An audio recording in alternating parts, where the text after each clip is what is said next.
Earth Symposium 2023. My name is Irina Morrison. Another new year came around on our human calendar, calling us to start fresh and open up to new possibilities. We gather here today from all around the globe to create a new vision, a vision for a world we all long for. We find ourselves at this point in our human history, the intersection of rare and profound energy cycles. As the old paradigm of duality and separation dies off, we come together in unity and in purpose to welcome in a new reality based on peace, on truth, integrity, harmony, justice, and abundance. Reality that will shift humanity from ego consciousness to eco-consciousness. So let's begin. Let's begin envisioning a new earth, bringing in more than we ever brought before, greater wisdom, greater prosperity, more compassion, and an increased capacity to love one another and the world around us. It's been an absolute pleasure and privilege to work on this event. And other members of our team would like to extend their welcome to you all. So let's now hear from our Executive Director, Ben Bowler.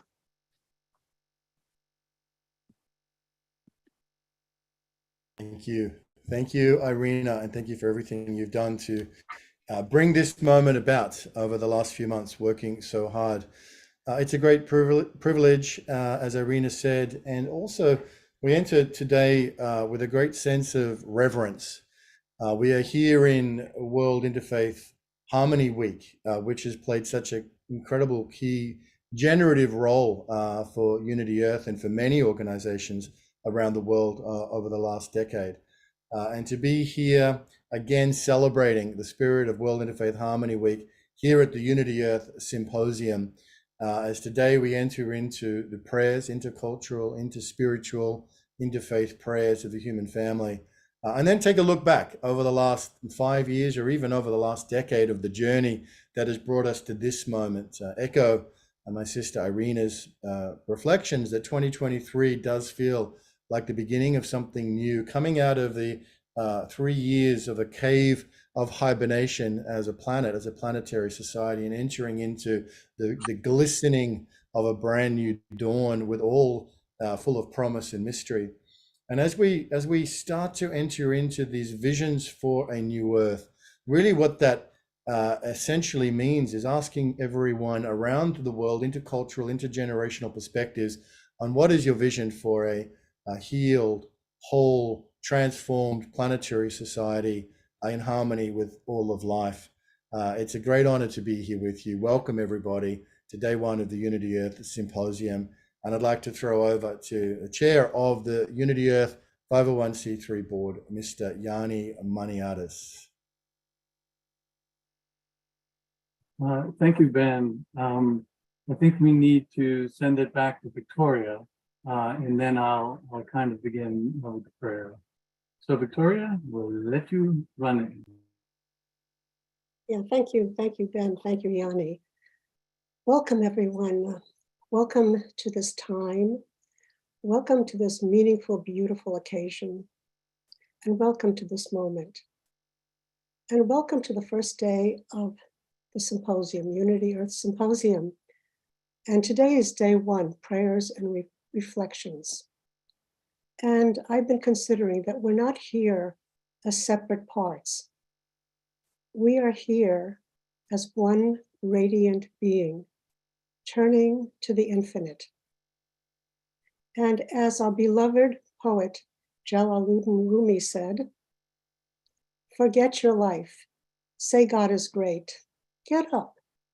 You think you know what time it is? It's time to pray. You've carved so many little figurines, too many. Inside you, there's an artist that doesn't care how things look different in the moonlight. If you've opened your love to God's love, you're helping people that you haven't met and haven't seen. Is what I say true? Say yes quickly if you know it, if you've known it before the beginning of the universe. Welcome.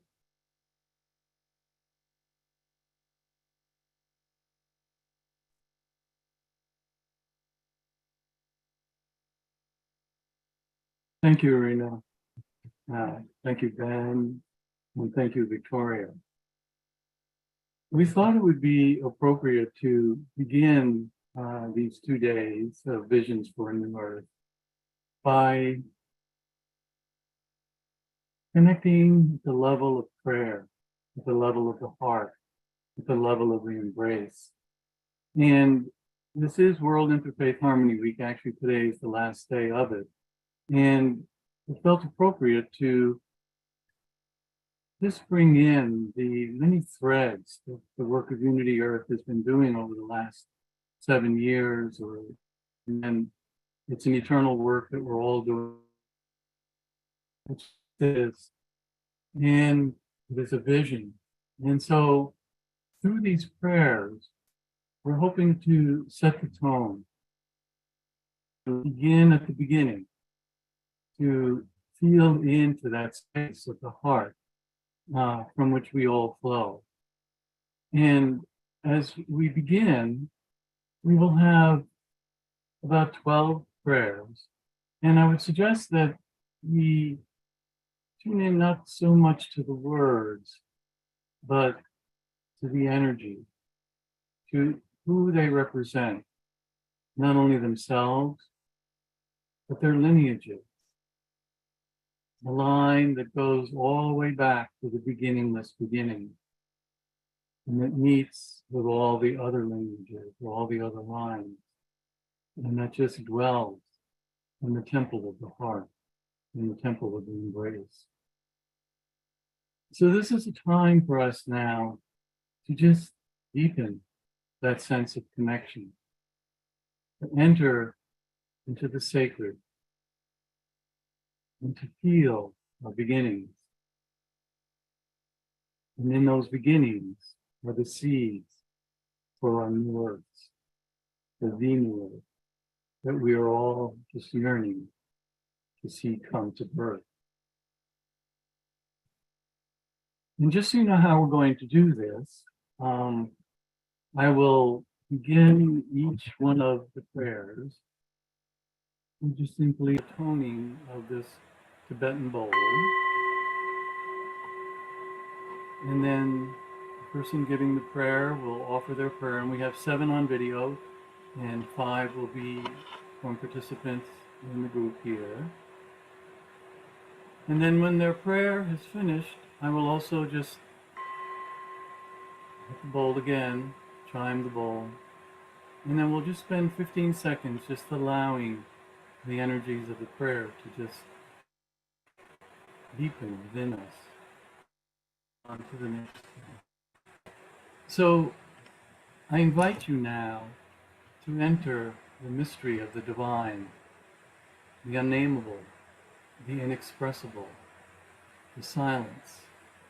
And let us enter hand in hand, heart in heart.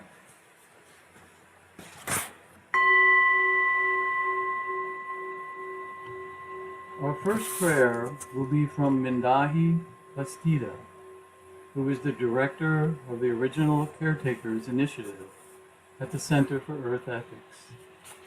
He has written extensively on the relationship between the state and indigenous peoples, intercultural education, collective intellectual property rights, and associated traditional knowledge, among other topics. And so now let us begin with his beautiful prayer.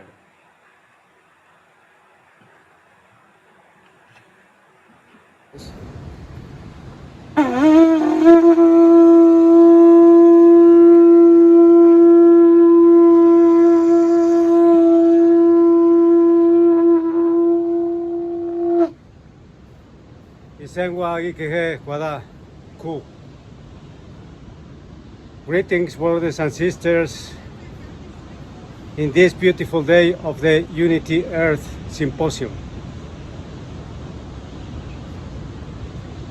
My name is Mindaji Bastida from the Otomi Toltec peoples from central Mexico. And in the name of Father Sky and Mother Earth, we call upon unity in the diversity. We call upon peace with Earth, peace with Father Sky. And this is the time to come together in unity in this unification process. We are coming together to work in community. And first of all, we need to gather our intelligence and the ancestral wisdom to walk in the path for this unity. We are here today in these critical times, but together we are stronger. Together we can do it. With the blessing of all entities and deities and the Great Spirit, we can come together in beautiful ways. We can recover families. We can recover communities. We can come together so Mother Earth can flourish together with us as human species. This is the time to come together in beautiful ways, in beautiful thinking, beautiful actions, and beautiful feelings. Rikamade moshingintini kwada, moshingintini ku.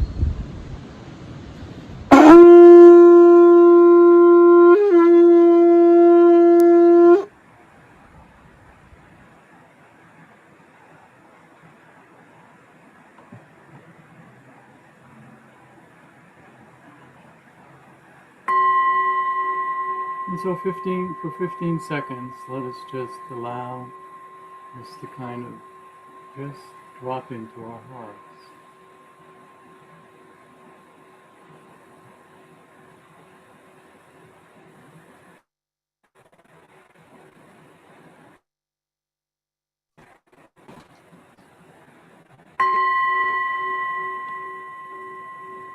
Now, we will hear a prayer from Audrey Kitagawa.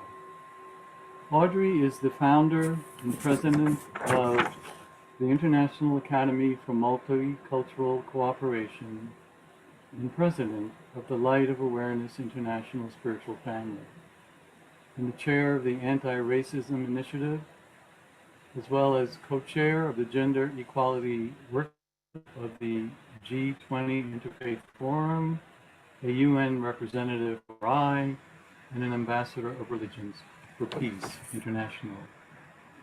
Audrey, please share. Thank you so much, and good afternoon, everyone, from New York City. I'd like to begin my reflection with the importance of having gratitude. Many years ago, my beautiful spiritual mother said, when someone is saying with love, say, yes, thank you. The depth of meaning of her words have become sweeter and oh so precious with the years. I see the importance of having the yes, the acceptance of love that is being shared, and to acknowledge that love with gratitude by saying, thank you. Yes, thank you. These simple words are so powerful in opening our hearts to the love that is being shared with us in a multitude of ways.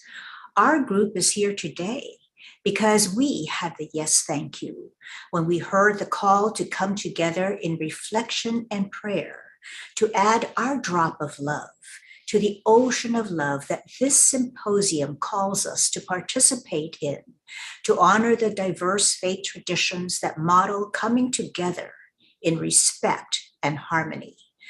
The best of our human actions to create solutions for the many challenges facing us today is to begin with our individual selves and to accept personal responsibility for how we are minding our own hearts, minds, and spiritual lives. When we are in relationship with ourselves, others, and our Mother Earth with gratitude for all of the love that has been and is being given to us through all of her many gifts that sustains our lives and all of life. We stand in sacred relationship with our divine creator. Our prayers are needed. Our prayers together make us stronger. Our prayers help us to remember our connection to the divine creator. And may our prayers be prayers of gratitude. Let us pray. All praise and all glory be unto thee, O Lord, the giver of life and all good and perfect gifts. We thank you for this gift of precious, immortal, eternal life. We thank you for this privilege to come together today in remembrance of you who created all there is, our earth, the sun, the moon, the stars, and universes, and the tiny blades of grass. Enlighten our hearts, our minds, and our spirit, that we may be instruments of your peace, comfort, and love in all that we do. Help us to remember that where we are is our holy ground, and we must find you here through every loving thought, word, and action that we have the opportunity and privilege to express every day that we live. Thank you for your infinite mercy, grace, and love that calls us all to live our highest selves through selfless service, kindness, and compassion for others. For you are in the suffering, the hungry, the poor, and all who call for help. We pray for your comfort, healing, and expedient help for the victims of the massive earthquake in Turkey and Syria, and all who are victims of war and violence in Ukraine and elsewhere. May your benign presence be with us all, and may we heed your call to love one another as you have loved us. Amen, amen, and amen. Thank you. Thank you, Audrey. And let's just take a bit of a minute, just allow her prayers, her words to just dwell in our hearts.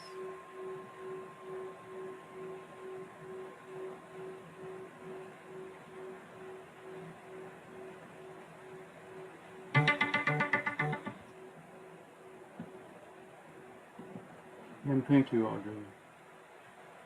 And now, I'd like to introduce Sadhviji, who will be offering a prayer on video. And Sadhviji is a spiritual leader, motivational speaker, and social activist based in Rishikesh, India. And she is the Secretary General of Global Interfaith Wash Alliance and President of the Divine Shakti Foundation, as well as an author of the #1 best-selling memoir, Hollywood to the Himalayas, A Journey of Healing and Transformation. And now we'll hear a prayer.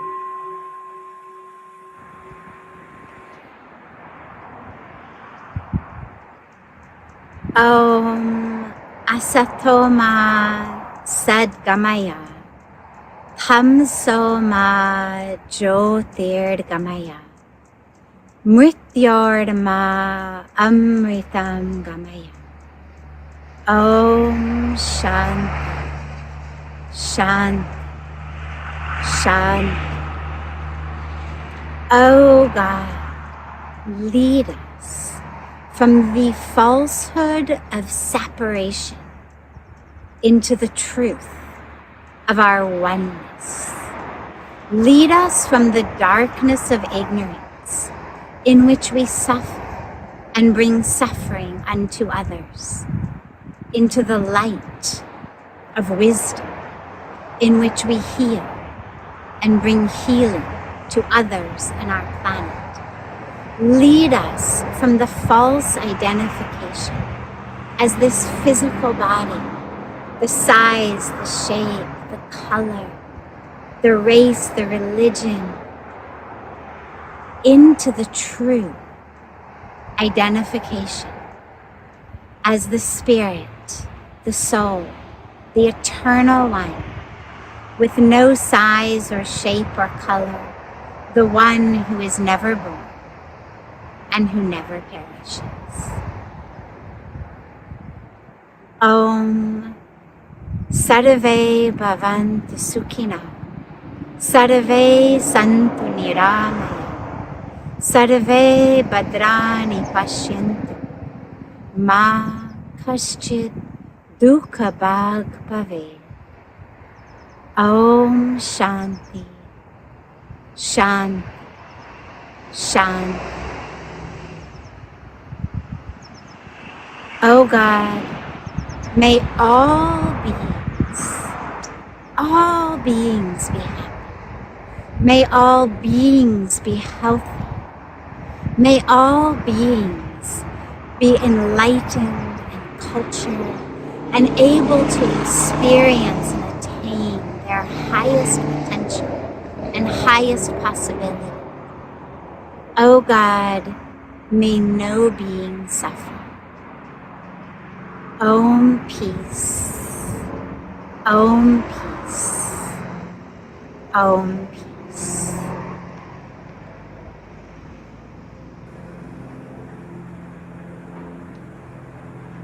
What a beautiful honor and joy to come together in prayer as we come together in unity, in oneness, in the truth of our inseparable oneness, and in that light of wisdom and of truth.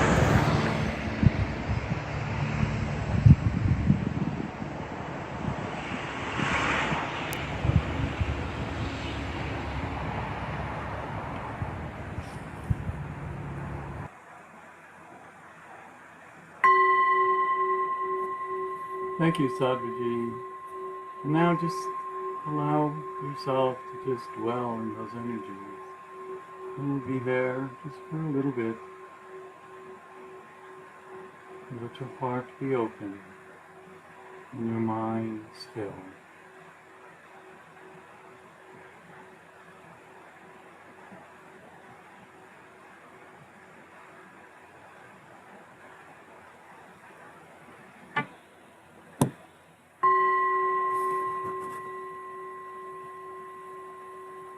Next, Chief Dwayne Perry will be offering the prayer. And Chief Perry, If you set it to the side, then when I'm done here, I'll make the hamburger. Then I don't have to.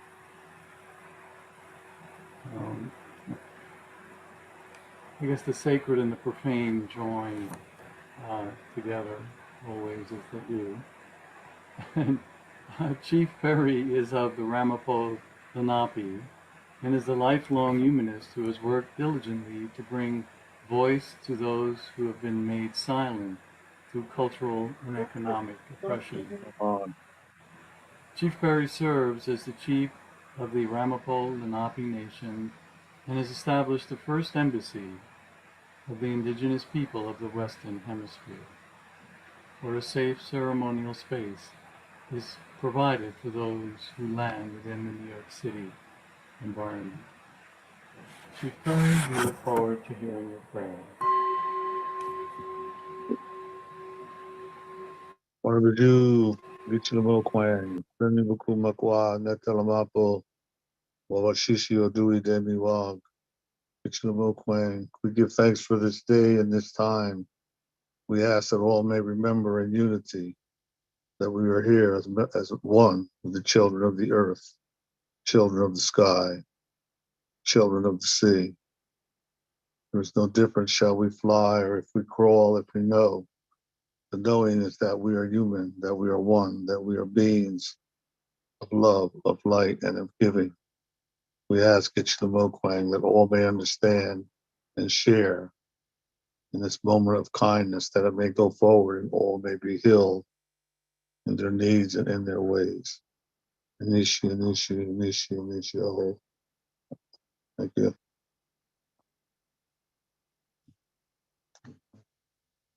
So I think that's a little short. Thank you, Chief Berry. And let's just sit with that for maybe about 15 seconds and feel the lineage, feel the roots. Enter into the flame, into the heart.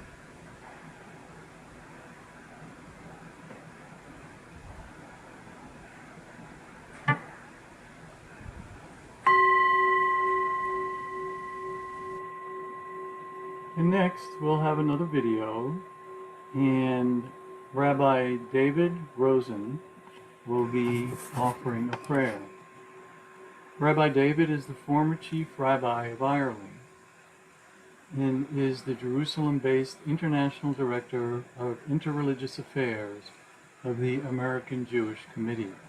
He is also an international president of Religions for Peace and the Jewish member of the board of directors of King Abdullah bin Abdulaziz Center for Interreligious Dialogue. Now we will hear his prayer. I'm going to start with a few phrases from a prayer that observant Jews recite every morning, which I think is of enormous import for humanity, especially at this particular juncture, with the challenges, the threats, and the opportunities we confront. First, I will give the few phrases in Hebrew, then I'll translate them and follow it with the prayer emanating out of those words. Baruch she'amar v'haya ha'olam baruch hu. Baruch oseh breshit. Baruch merachem al haaretz. Baruch merachem al habriot. Blessed is the one who spoke, and the world came into being. Blessed is he who has compassion on all. Blessed is the one who has compassion on the earth. Blessed is the one who has compassion on his creatures. O Lord, you have given us the gift of your earth and heavens, of the natural world. Your blessing is in its enormous beauty and potential. But you are the merciful one, who has mercy on his creation and who regenerates his creation every day. And you call on us to be merciful and to follow your ways. Just as you are merciful, so we are called to be merciful, compassionate, caring, and regenerating of our relationships, of our love for one another, of our care and respect for others, for other communities, other peoples, other religions, and for your natural world, for your earth, for your heavens, for the creatures, for whom you have compassion, and compassion means regeneration. Bless us, O Lord, that we may seek to walk in your paths, to regenerate the natural world, to bless the natural world, to regenerate our relationships of care, compassion, and kindness to one another, to regenerate our spirit, so that we may be a blessing to all, a blessing for our world, a blessing and sanctification of your name. Amen.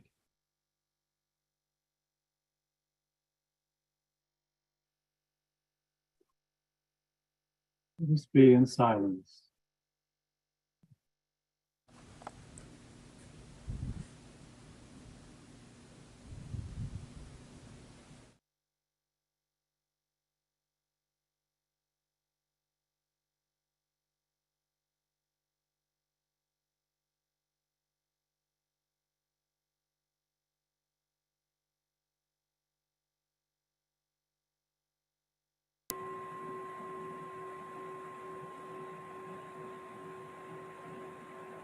Next, Reverend Deborah Muldog will offer a prayer.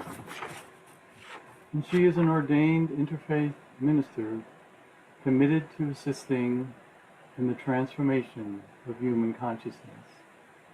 She is the founder of the Garden of Light, providing an online platform for the emerging global spirituality so that this community can become visible as a powerful force in uplifting the human spirit. Deborah.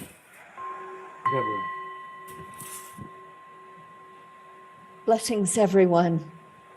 First, thank you all for joining me in sending our love and prayers to those whose lives were upended by the devastating earthquakes in Turkey and Syria. We are one with their suffering. I was working for peace at the United Nations in 2010 when the resolution establishing World Interfaith Harmony Week passed in the General Assembly. We were thrilled and a bit surprised. It is such a joy to celebrate its observance every year with this beautiful Unity Earth family. Thank you. My prayer for World Interfaith Harmony Week 2023 is that this be the year, the moment when people of faith around the world realize that there is so much more that all religions have in common than divides us. May the faith that there is something greater than ourselves that encourages us to be the best version of ourselves move us to strive together for a world where we care for one another as sisters and brothers, where all life is respected, where we stand together in awe before the great mystery of our lives. We who walk a spiritual path have a special mission to reach beyond our differences, to build together a world of harmony, a world of unity, a world of compassion, a world of peace. May peace prevail on earth. Thank you.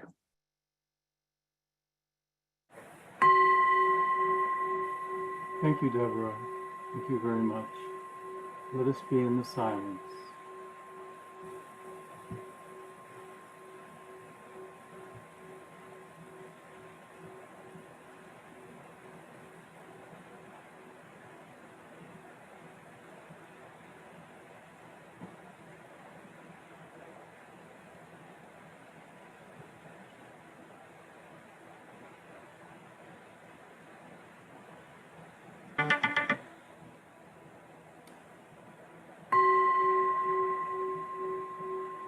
Next, on video, we will have Kushwant Singh offer a prayer, and he is the founder of the Sikh Council and a founding member of the Interfaith Council of Frankfurt, and serves as its president from 2014 to 2017, and he is engaged in youth work and publishes articles with a focus on spiritual wisdom, ethics, sustainability, and the global challenges facing humanity.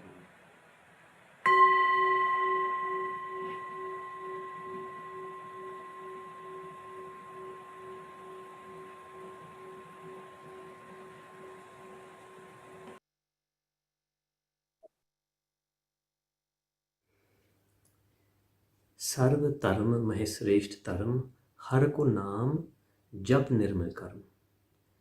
The truest of all religions is where wisdom and purity is found. The highest of all actions is that which removes our inner pollution and connects us with the divine within us. The highest effort is that which reunites us with the divine ocean of all enlightened souls, our true home. The most supreme wisdom is that which makes us immortal, which lets us understand and internalize the virtues of the divine. The holiest of all religious places is the heart where spiritual wisdom and purity shines.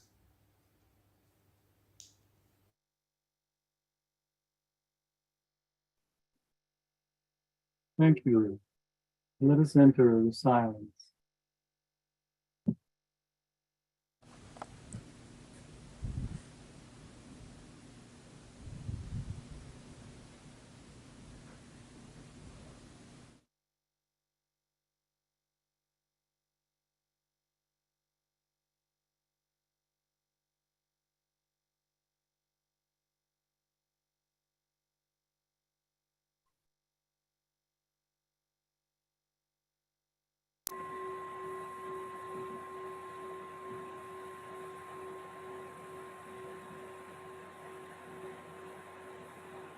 And next, we will be hearing on video from Father Josh. Father Josh from Isaac Kurathalam is coordinator of the sector of ecology and creation at the Vatican Dicastery for promoting integral human development. He is also chair of philosophy of science and director of the Institute of Social and Political Sciences at the Salesian Pontifical University in Rome. And now we will hear from him on video.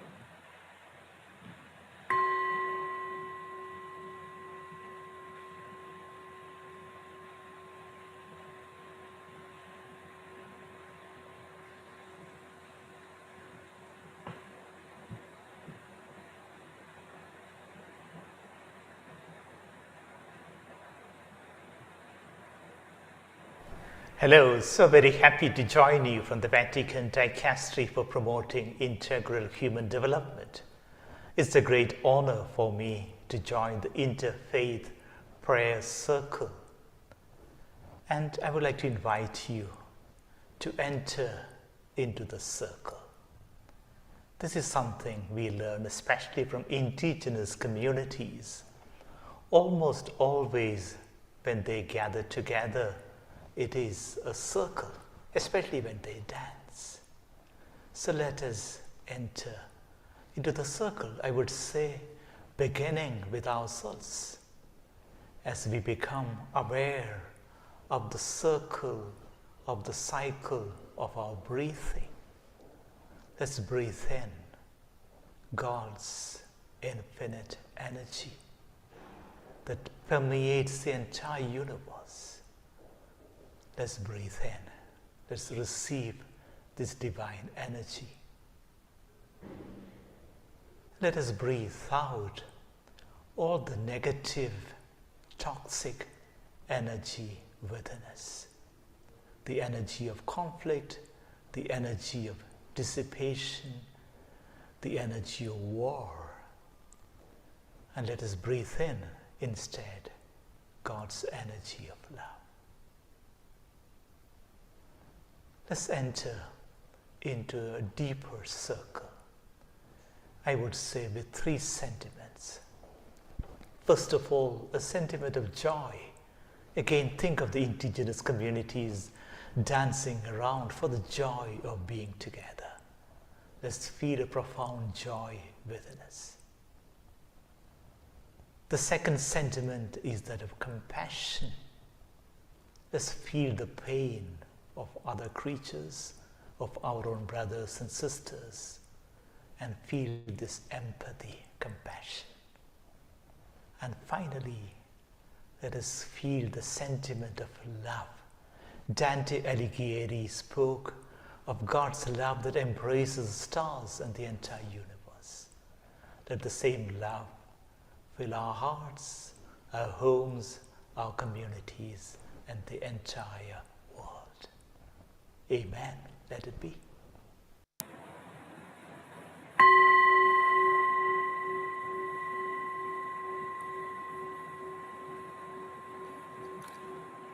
Let us just enter the silence.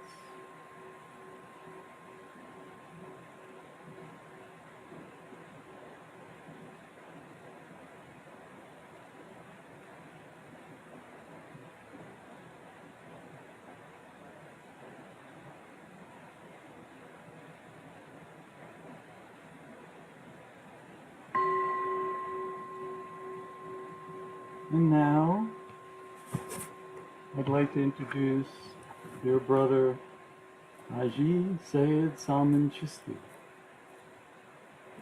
who is the 26th generation Gadi Hashim, a hereditary custodian and key holder to his Chishti family, which has been engaged in serving at the globally famed, acknowledged, and renowned Center of Peace and Unity for the whole of humanity, the Blessed Dargah Ajmer Sharif Sufi Shrine of the 11th century Sufi Grand Master Teacher Harzat Khawaja Moinuddin Hassan Chishti.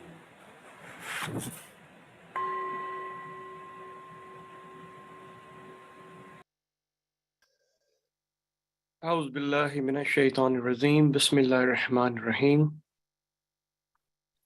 We begin with the name of God, who's most merciful and most compassionate. Alhamdulillah, all praise to the One who created us all.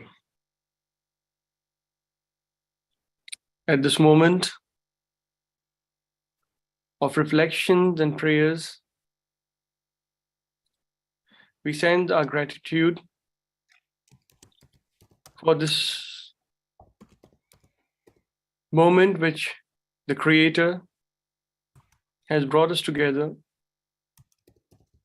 in reflecting the collective shared prayers. At the same time, the pain, the challenges that we are as one world family are facing together, the prayers of peace and gratitude from Ajmer Dargah Sharif, a place of healing from last 800 years, with the Quranic verses of Surah Al-Fatiha, which guide us to the divine revelations, to the moderate path of moderation, the middle path, and never be on extreme on any sides, whether it is the materialistic, the worldly life, or the matter of faith and religion. We always have to be on the path of moderation. Followed by Surah Al-Kawthar. أعوذ بالله من الشيطان الرجيم بسم الله الرحمن الرحيم الحمد لله رب العالمين الرحمن الرحيم مالك يوم الدين إياك نعبد وإياك نستعين اهدنا الصراط المستقيم صراط الذين أنعمت عليهم غير المغضوب عليهم ولا الضالين بسم الله الرحمن الرحيم إنا أعطيناك الكوثر فصل لربك وانحر إن شانئك هو الأبتر صدق الله العظيم. We send our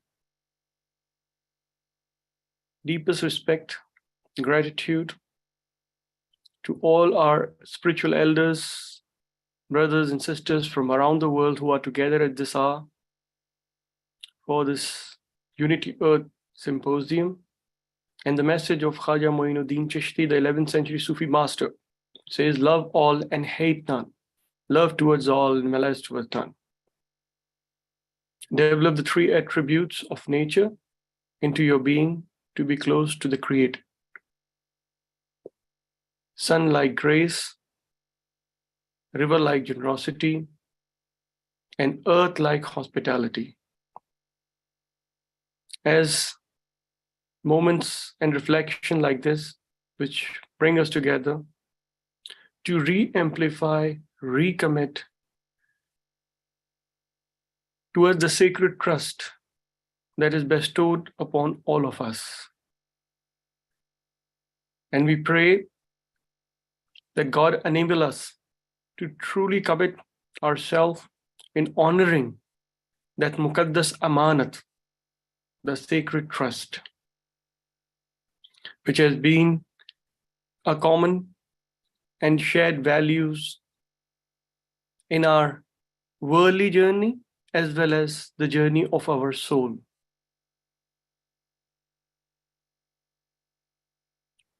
Inshallah, as we proceed for today and the next day for this incredible moments and forum,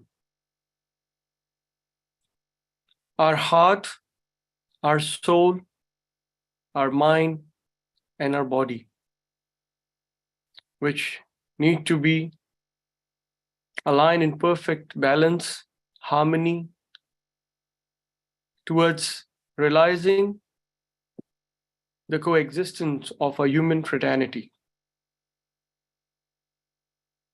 As we just had the blessings from the Vatican and thus sacred places which have been the center for humanity from time immemorial, which really gives the hope, the prayers, and the practical learning of how to overcome the challenges, difficulties of life. We extend our prayers to the sufferings which unfortunately have folded in last couple of days in part of Turkey, Syria. Also extend our gratitude and blessings and prayers to the suffering of war in Ukraine and the surrounding areas, and around the world where the human family is going through these challenges. I think these collective prayers for this forum is really important, as the images that comes out, our heart goes. Ameen, Ameen, Ameen, Takabbal minna Ameen, Masalama. May God be with all of you. Lots of blessing, prayers, and gratitude to all of you here from Jakarta, Indonesia, as we are here and carrying forward the message of unconditional love from Ajmer Sharif, India, and sharing with this incredible Unity Earth Symposium with elders from around the world. Assalamu alaikum. May peace be upon all of you.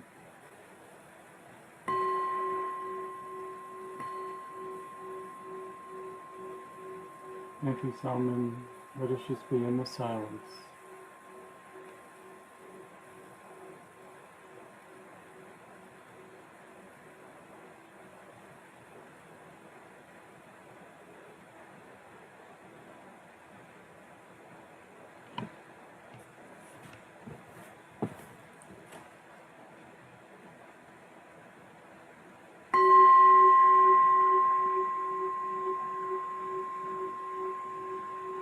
Next, on video, will be Dr. Mohinder Singh, who is Professor Director of the National Institute of Punjab Studies, New Delhi, and is actively involved in various interfaith activities.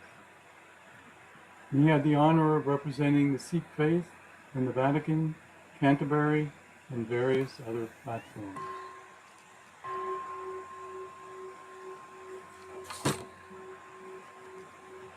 Good morning, friends. I'm going to recite hymns from Guru Granth Sahib, the Sikh Holy Scripture, and this is Sukhmani, the Psalms of Peace, composed by the fifth Guru Arjan Dev. And now I recite. तू ठाकर तुम पे अरदास, जियो पिंड सब तेरी रास। तुम मात पिता हम बारक तेरे, तुमरी कृपा में सुख घनेरे। कोई न जाने तुमरा अंत, ऊंचते ऊंचा भगवंत।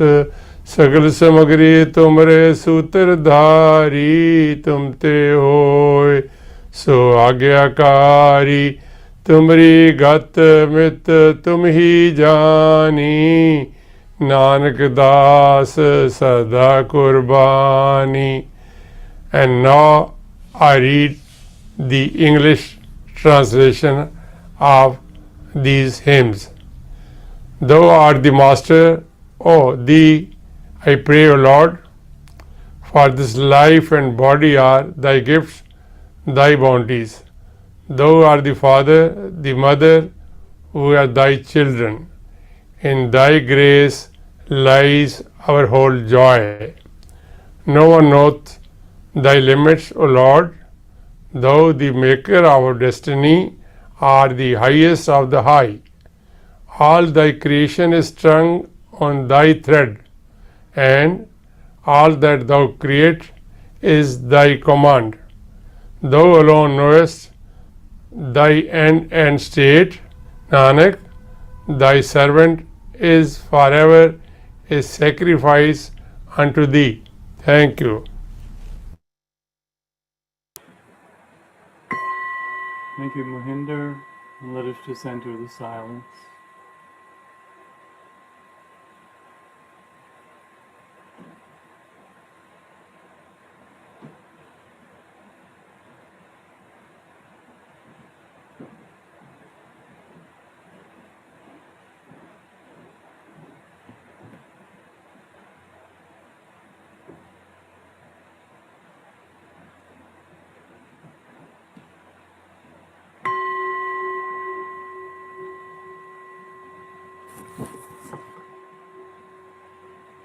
Next will be Dr. A.K. Merchant, who is in India now, and he is the General Secretary of the Temple of Understanding India Foundation, also serves as Chairman of the Spiritual Assembly of the Baha'i of Delhi, and the Recording Secretary of the National Spiritual Assembly of the Baha'is of India, and National Trustee of the Sarvodaya International Trust, and Joint Secretary, Shanti Sayad, Center for Nonviolence and Peace. Dr. Merchant.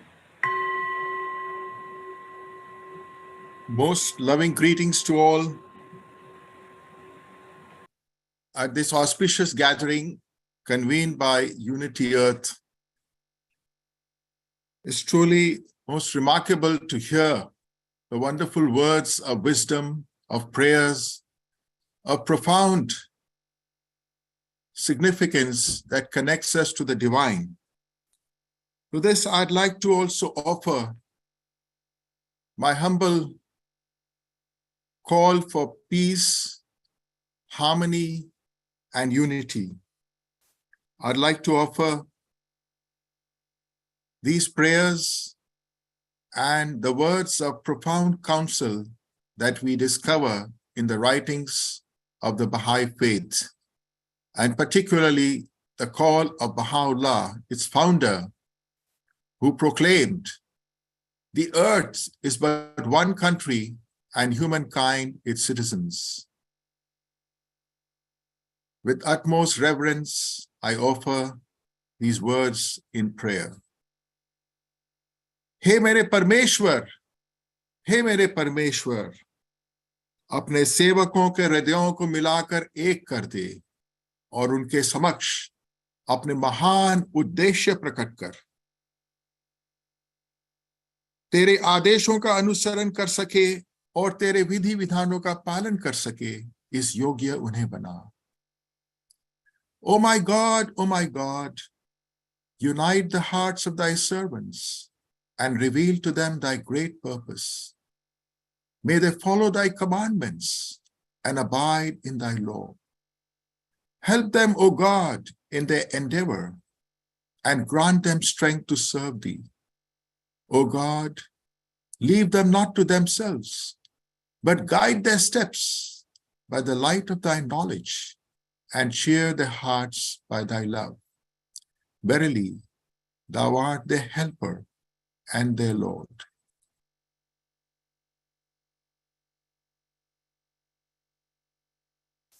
O God, Raise aloft the banner of the oneness of mankind. O God, establish the most great peace. Summon thou, O God, the hearts together. O thou, kind Father, God, gladden our hearts through the fragrance of thy love. Brighten our eyes through the light of thy guidance. Delight our ears with the melody of thy word, and shelter us all in the stronghold of thy providence. Thou art the mighty and powerful. Thou art the forgiving, and thou art the one who overlooketh the shortcomings of all mankind. Let the call, let the cry of our innermost yearning for peace and happiness of all go out from this Unity Earth Symposium. As members of the Baha'i community, we strongly believe that all the forces are propelling humanity towards its glorious destiny. After all, we are one single community, one planet, and this earth is our only home. It is our appeal, most humbly, to everyone that we must, free from prejudices, dispassionately consider such ways and means as would lay the foundations of a united and peaceful world. Such a decision calls for no less than the reconstruction and the demilitarization of the whole world.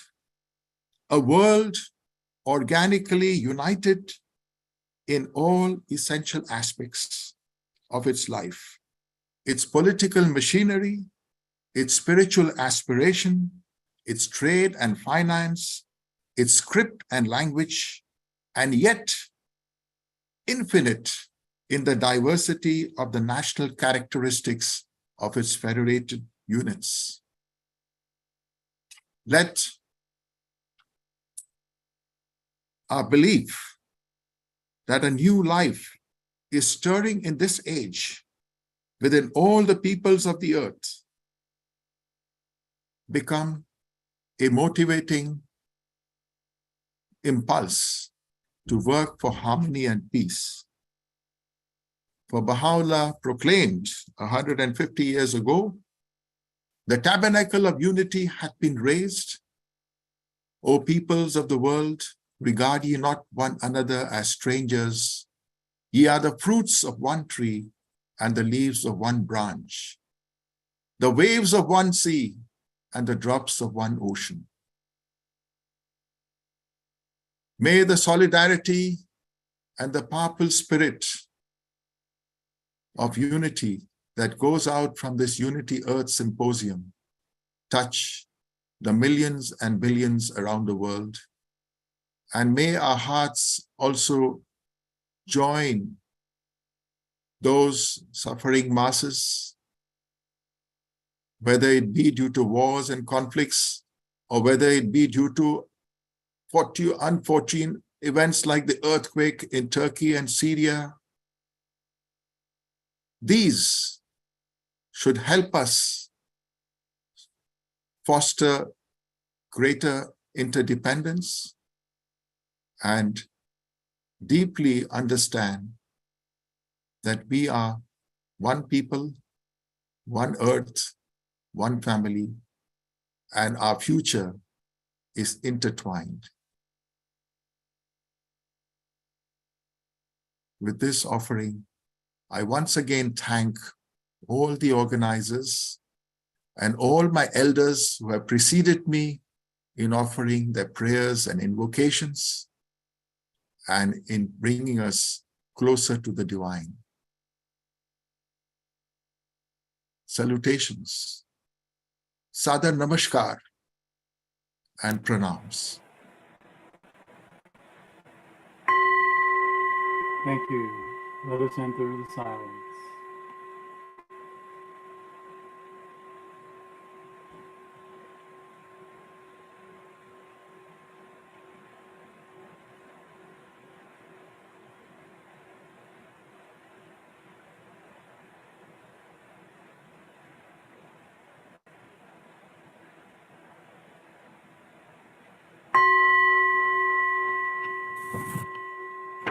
And our last offering will be from Dr. Lila June Johnston. Lila June. She is an Indigenous musician, author, and community organizer of the Dene, or the Navajo, and of the Tetsta Hesta Hesi, or the Cheyenne, and of European lineages. Her multi-genre presentation style has engaged audiences across the globe towards personal, collective, and ecological healing. Let us hear from Lila. Okay, so my prayer for Unity Earth is that we will continue to put our faith into action, to love with our lives, and to transform the strength of our network into tangible change for communities that are not faring as well as we are. My prayer is that we can continue to reach the darkest and deepest holes of our human family, as well as of our non-human family, to bring solace and love and kindness and gentleness and help and restoration to those communities that have not had these things. My prayer is that we can remain open to what the Creator would do with us, how Creator would use us, and how we can be of a deeper service to whatever Creator is wanting to cook up right now. My prayer is that we can be clear within ourselves so that we can be like clear flutes, so that the music of the Creator can flow through us clearly and beautifully and effectively. And my prayer is that we can continue to hollow ourselves, to heal, to grow, to improve, so that we can continue to hear what the Creator has planned for us and continue to implement it through our beings.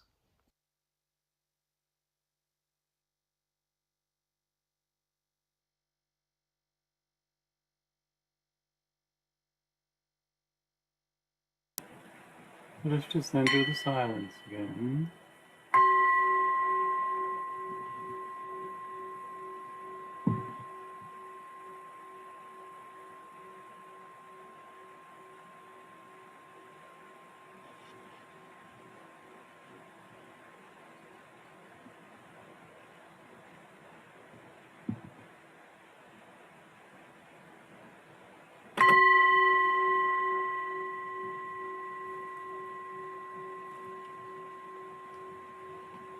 As our brother Rumi once wrote, there are hundreds of ways to kneel and kiss the ground. And these beautiful offerings were some of those hundreds or thousands or millions or billions of ways that we can just touch and kneel and kiss the earth, the embrace.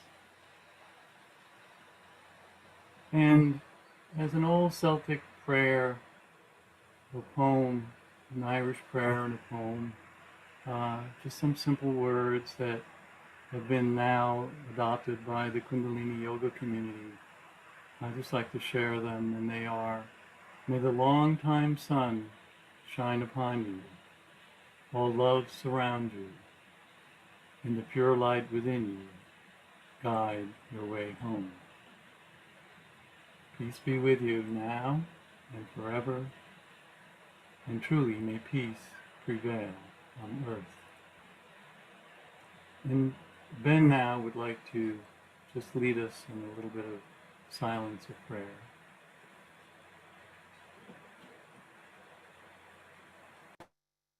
Thank you, Yanni. Thank you, Yanni, so much for holding that incredible session. We are richly blessed by such extraordinary spiritual leaders around the world coming together at this time. Thank you, Victoria and Irina, for opening the circle, and to our luminaries, Mindahi and Audrey and Sadhvaji, Chief Perry, Rabbi Rose and Deborah Moldo, to Kushwant Singh, Salman Chisti, Father Jostrom, Dr. Mahinder Singh, Dr. A.K. Merchant, and Dr. Lila June. Thank you and much gratitude and much love for sharing such beautiful prayers with us today. There are many prayers of our hearts at this time. Deborah and Dr. Merchant have mentioned the tragedy in Turkey and in Syria, where close to 10,000 have lost their life and the number is rising.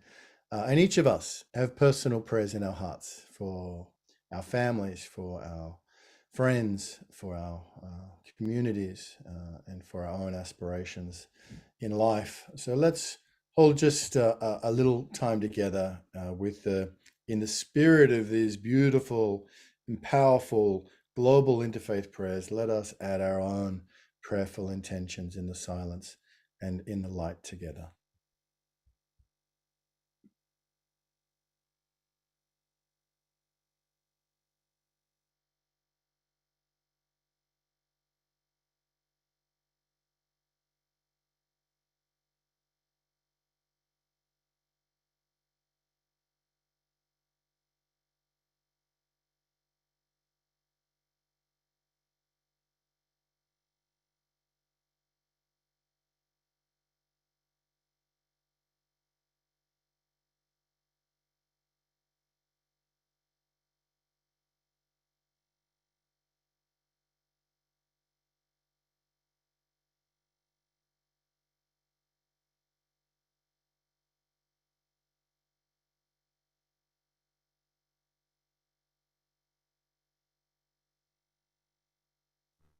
Thank you. Thank you. And thank you. We have so much to be thankful for. We come together in a spirit of thanksgiving and gratitude as well. Now we're going to move into a period of reflection of the journey over the last 5 years, 7 years, 10 years, that has led us to this moment. As I mentioned several times, World Interfaith Harmony Week has played a crucial role for Unity Earth. Since our first experience of it in Ethiopia in 2018, we're going to be reflecting a little bit on that and other events around the world that have been a seminal part of the emergence of the community of Unity Earth globally over these years. And it's very, very exciting to reflect back and how beautiful it is to be in the room with so many of the beloved friends and family across the world today in this very moment.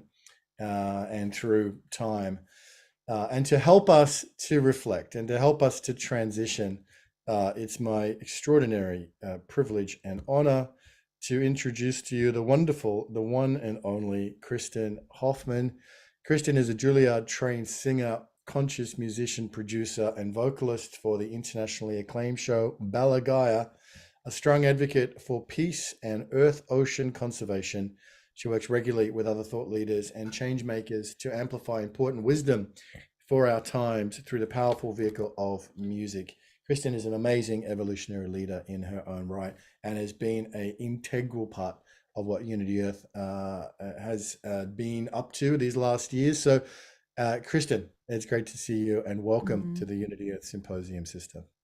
Thank you, dear Ben. It's such an honor to be here, sharing with you all and so many of the beautiful souls who have been along on this journey over the past 5 years. I see here today, and truly this is a family that is growing ever more cohesive, heart-centric, and growing in size each and every day, and that's so beautiful to see. I wanted to bring out this torch and have it here with us all tonight. 5 years ago, as we stood around a truly sacred fire in Lalibela, Ethiopia, on the full moon, after a glorious sunrise.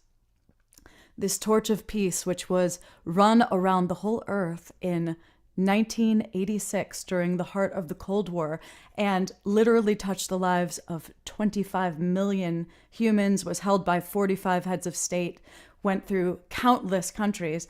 This torch came to Ethiopia and was united with the torch of compassion that Summer and John brought, and the lamp of unity, which was brought by our beloved brothers, monks from Thailand.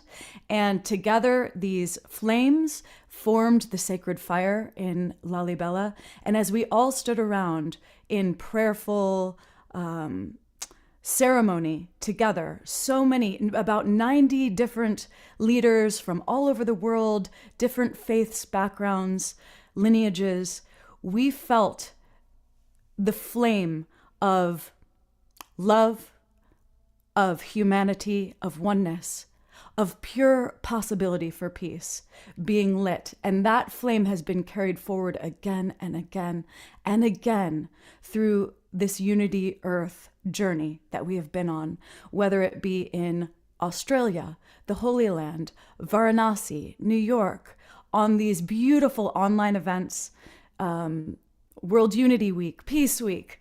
Here we are celebrating this light, this love. And I'm going to light this. And as I light this torch of peace, I want you to feel, maybe even put your hand on your heart and feel that light within your heart being lit, and know that your heart and that inner flame, that divine flame that is within you, is connecting to each and every heart on this planet. Hopefully this will go as planned. And if it doesn't, that's all good too. Yay. Okay. I'm going to attempt to hold this as I sing this song called Re-Entry, which I sang that night around the fire and has become almost an archetypical theme song for this whole movement. It is calling us back, but the ancient fires, you'll hear it talk of the ancient fires, still burning bright, your heart fire still burning bright. Guide us back to one. It's the journey, our re-entry into this moment, into this now. Whatever has come before, we are calling all of our heartful intention into this moment. Guide us back to one, into this new earth. Let us be born. Here we go.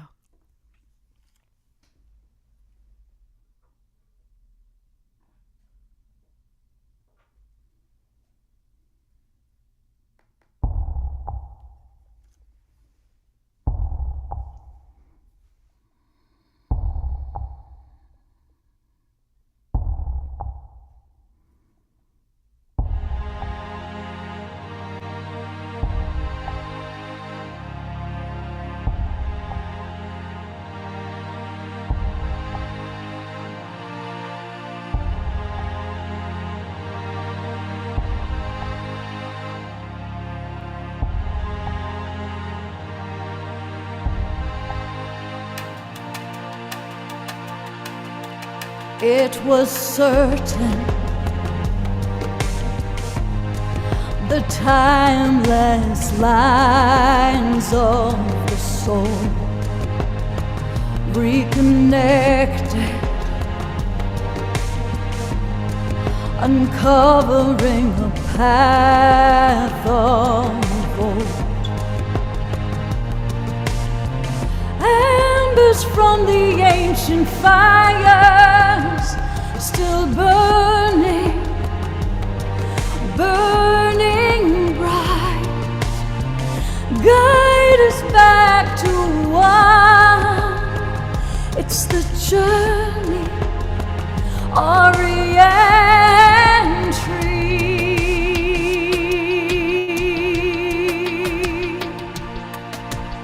The doors open, our souls pour through like beams of light. We awaken an infinite convergence in our eyes. Let us not mistake the call of the highest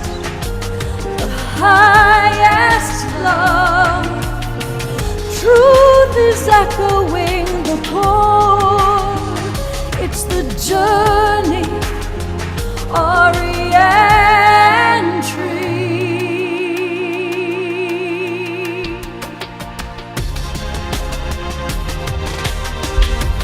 The storm has built a lifetime around us. Now again the rains can fall.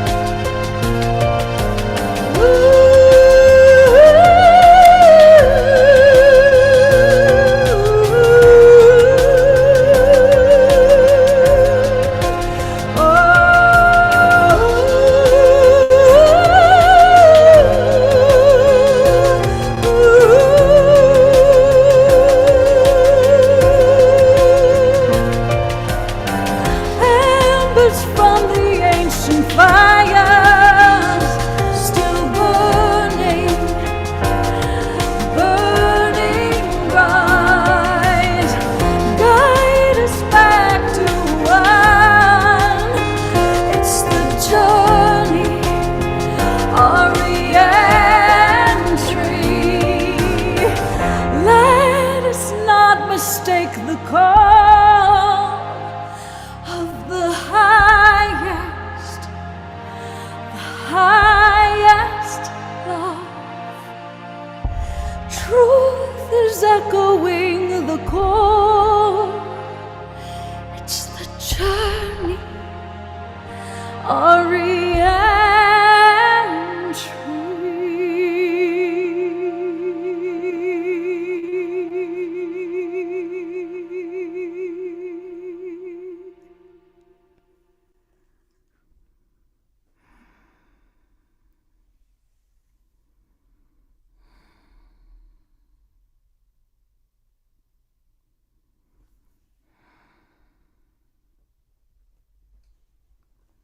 Wow, Kristen, what a what a journey through time to have that song here. That song that was one of the real theme songs for UDay 2018 in Ethiopia, sister. Thank you so much for sharing that beautiful, beautiful piece with us.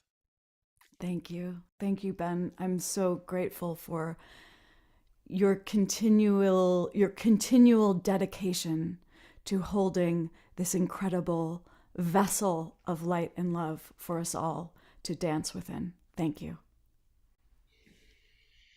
Yeah, let's keep dancing. Let's keep dancing. I loved Father Josh's prayer about being in the circle and keeping the joy flowing and keeping the dancing. And we need music to keep, the music, the inner music, the outer music, the chorus of music. Thank you, Kristen. You are a genius and you bless us richly with your gifts of creation.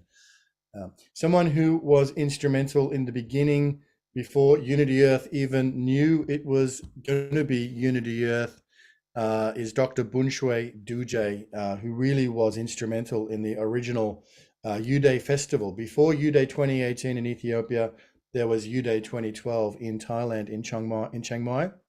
And that was really, like many other events, coordinated around, supposed the ending of the Mayan calendar around December 21, 22. And Brother Bunshwe Duje has been with us on the journey, previously as a monk, now as a lay teacher, but was with us in Ethiopia, was with us in the Holy Land, was with us in Varanasi and so many other places around on this great journey. For decades, Dr. Bunshwe Duje has been a leading interfaith activist in Thailand and abroad, and is the chairperson of the Asian Interfaith Network on HIV and AIDS. Dear brother, thank you so much for being up with us so early from Thailand, and welcome to the Unity Earth Symposium. Thank you, Ben, and thank you all. It is a very great honor to be in this gathering of the people who has such a beautiful mind and kind action to promote peace in this earth on this occasion of Unity Earth Symposium 2023, which marks 5 years since the historic gathering in Ethiopia. And also it is marked a 10 years anniversary from the first UJ Festival in Chiang Mai, Thailand in 2012, where I'm living. And in the beginning, I do not know, of course, the people like Ben, who come to me and ask for helping in organizing the U-Day Festival in Chiang Mai, Thailand. But without knowing them, but with the smiling face and talking regarding peace, that is things that I feel the people who are coming to Thailand are seeking, for promoting peace in the world. So with that, I'm really very great. It was a very great honor for me to be part of the U-Day Festival in Chiang Mai, Thailand. And from then on, I think it is a very great journey for all of us, that we can gather more people who had the same mind, who had the same kind action to promote peace. And from then we have the Unity Earth Symposium in Ethiopia, which was very, very beautiful, and having, more energy for almost everyone to work toward the peace in this world. And also in other places like in the Holy Land and in the Varanasi in India, which I myself feel that it generates more power for me and for the Buddhist monk in Thailand to do the work to promote peace. And of course, traveling around the world, to many places, enable us to learn more of the work of the people, who really love peace. I just remembered where we were learning from the NGO there in the Holy Land, which there are a lot of work that they are doing, which promote peace and from the issues of environment. So with that, we learn a lot. And I think in this occasion of the Unity Earth Symposium 2023, we are again one. And one here, just not only one alone, but one here in order to promote peace, in order to try to make ourselves be like an instrument, to peace, to bring peace into this world. So I really, really, very thankful and grateful to Ben and all the people who are in this gathering. So with this, I just pray for the success of the Unity Earth Symposium in 2023. Bhavatu Sabba Mangalang Rakantu Sabba Devata Sabba Kuttanubhavena Sabba Dhammanubhavena Sabba Sanghanubhavena Sattha Soti Bhavantu Te.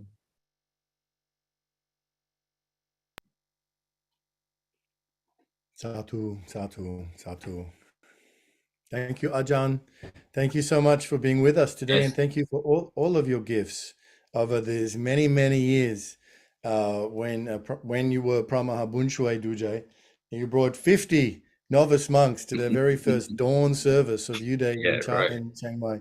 It was extraordinary, and when I thanked you, you said, "It's okay, this is a gift for you."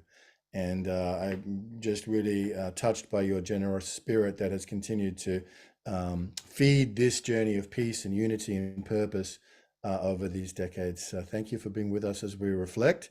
And the journey goes on. We move on, and we look forward to seeing you and working with you many times as we continue the work. Well, a couple who really have been at the heart of Unity Earth, again, since before it even emerged as Unity Earth. We are so blessed with incredible leaders around the world, but this couple really have been at the very heart of it. It is the extraordinary and the amazing and the wonderful Pato Banton and Antoinette Root's daughter. And Pato, of course, Grammy-nominated reggae legend, has toured with some of the world's biggest artists around the world, so over 4 decades. He is in the British Music Hall of Fame. I mean, Pato has such an incredible record that it's almost impossible to introduce you properly.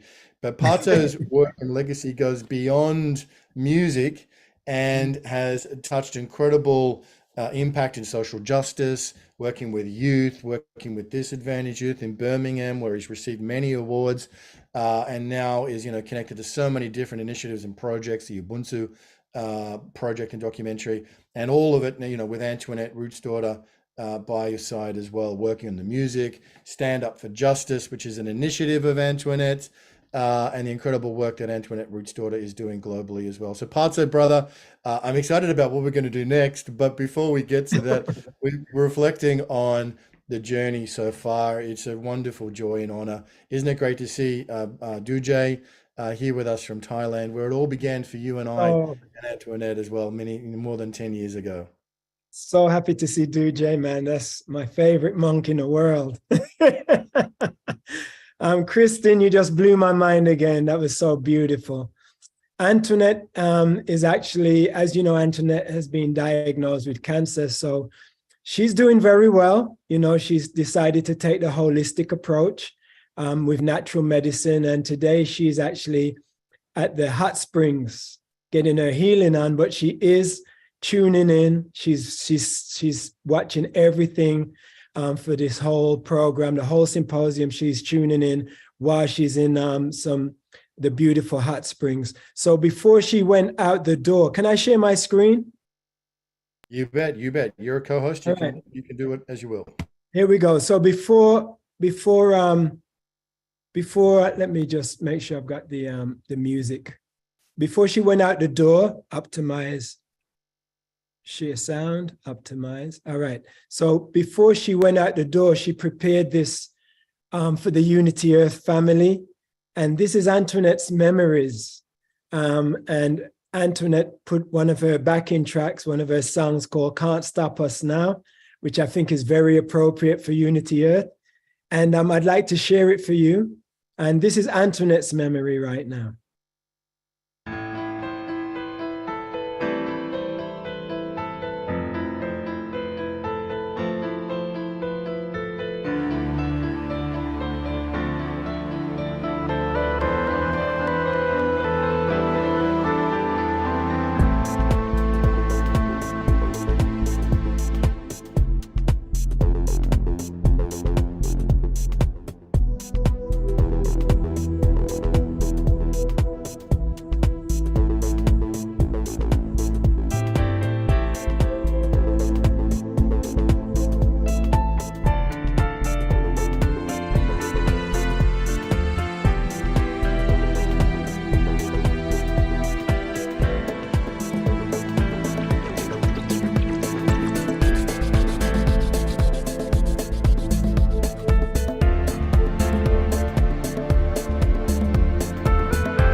You can't stop us now. You can't stop us now. You can't stop us now. We're moving on. You can't stop us now. You can't stop us now. You can't stop us now.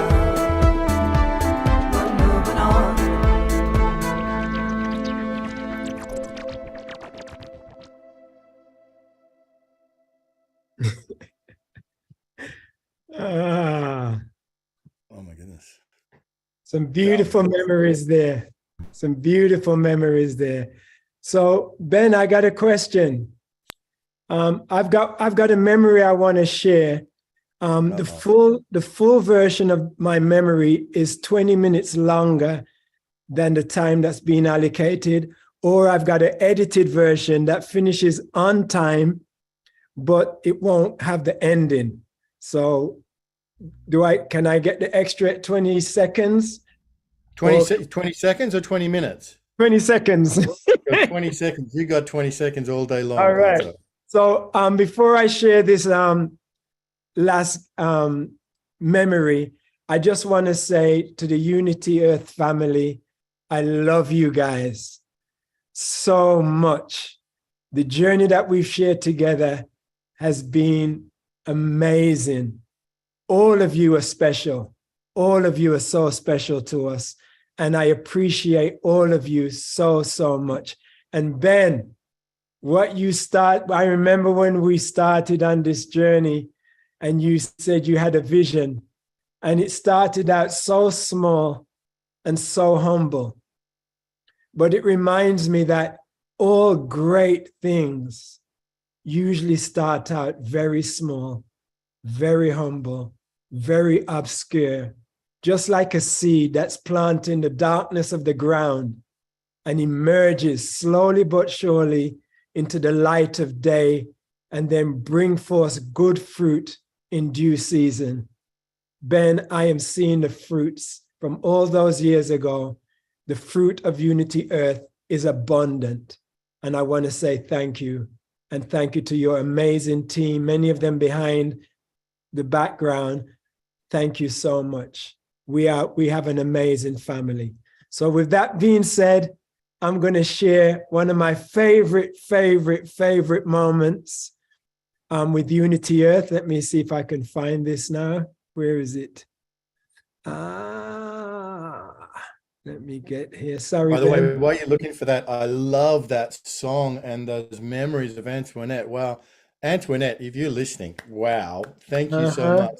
Love that went into that. I love that track. It's so uplifting and inspirational, and to look at all those amazing photos that you so dedicatedly put together. Thank you. You're getting a lot of love here in the Zoom chat, just so you know that. All right. Thank you, Pato. So are you ready, Ben?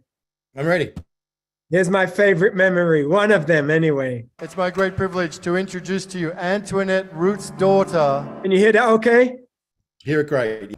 All right. It's my great privilege to introduce to you Antoinette Root's daughter and Pato Banton.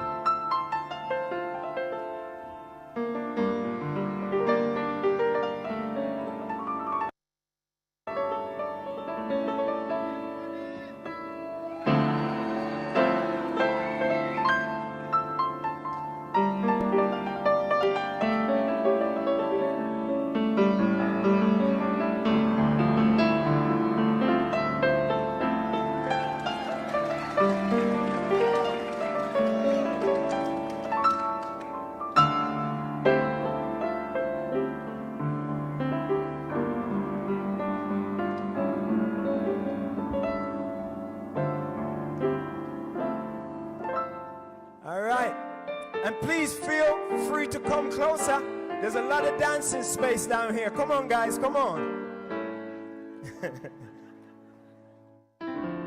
Tell me why there's so much fighting when we could all be uniting.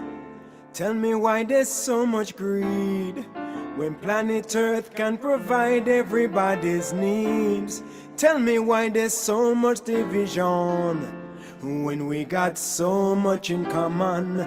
To see a change, you gotta be the change. Shine your light, stand up for the right, and let's unite as we all come together as a spiritual family.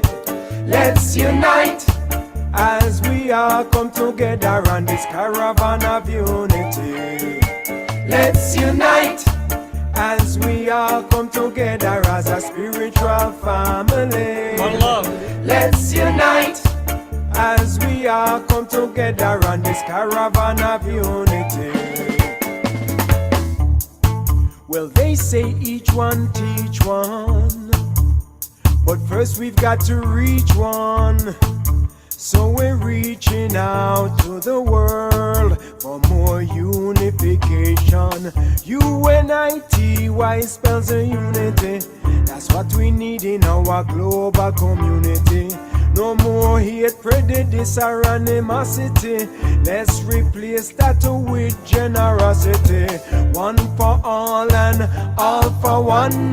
Each one teach one how to get along. Divided we fall, but together we strong. And if we stand up together, we could never go wrong. Let's unite as we all come together as a spiritual family. Let's unite as we all come together on this caravan of unity. Let's unite as we all come together as a spiritual family. Let's unite as we all come together on this caravan of unity. Hey, it's a caravan, caravan, caravan of unity. We on a mission, yes, we on a mission. Caravan, caravan, caravan of unity. We on a mission, yes, we on a mission. Caravan, caravan, caravan of unity. We on a mission, yes, we on a mission. Caravan, caravan, caravan of unity. We on a mission, yes, we on a mission.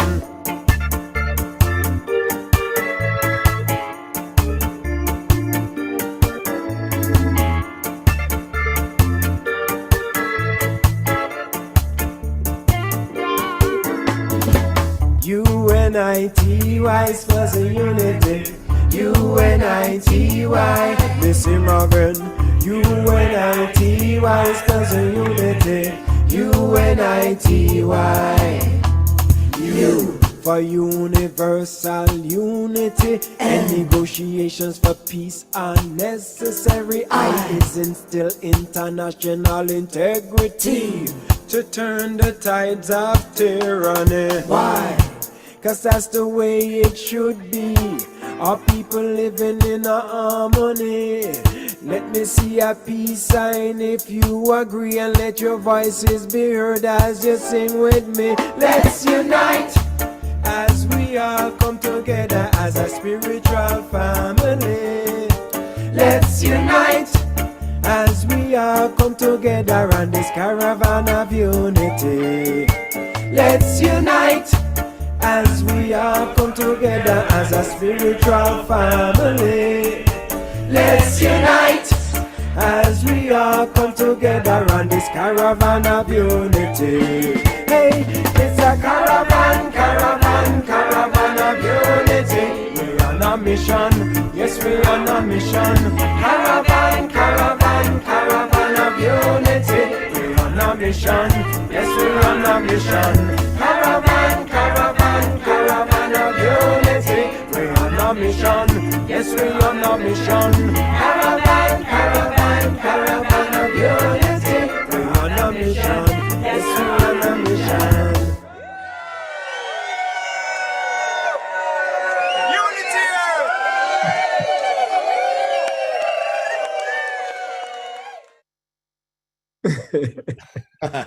Oh, wow. Amazing, Pato. Amazing. Amazing. I mean, just such a genius creatively. We're very blessed, Pato, by your brilliance and by your heart and by your generosity and by your extraordinary gifts. Thank you, brother. Thank you so much. Thank you, Brother B. Thank you so much. Much love, man. Love you, love you. And if people are thinking, well, you know, that looked like a lot of fun. How do I get on that? Well, the fact, of course, is the Caravan of Unity is rolling on, and it's coming to LA on March 28th. We'll put a link in the chat here.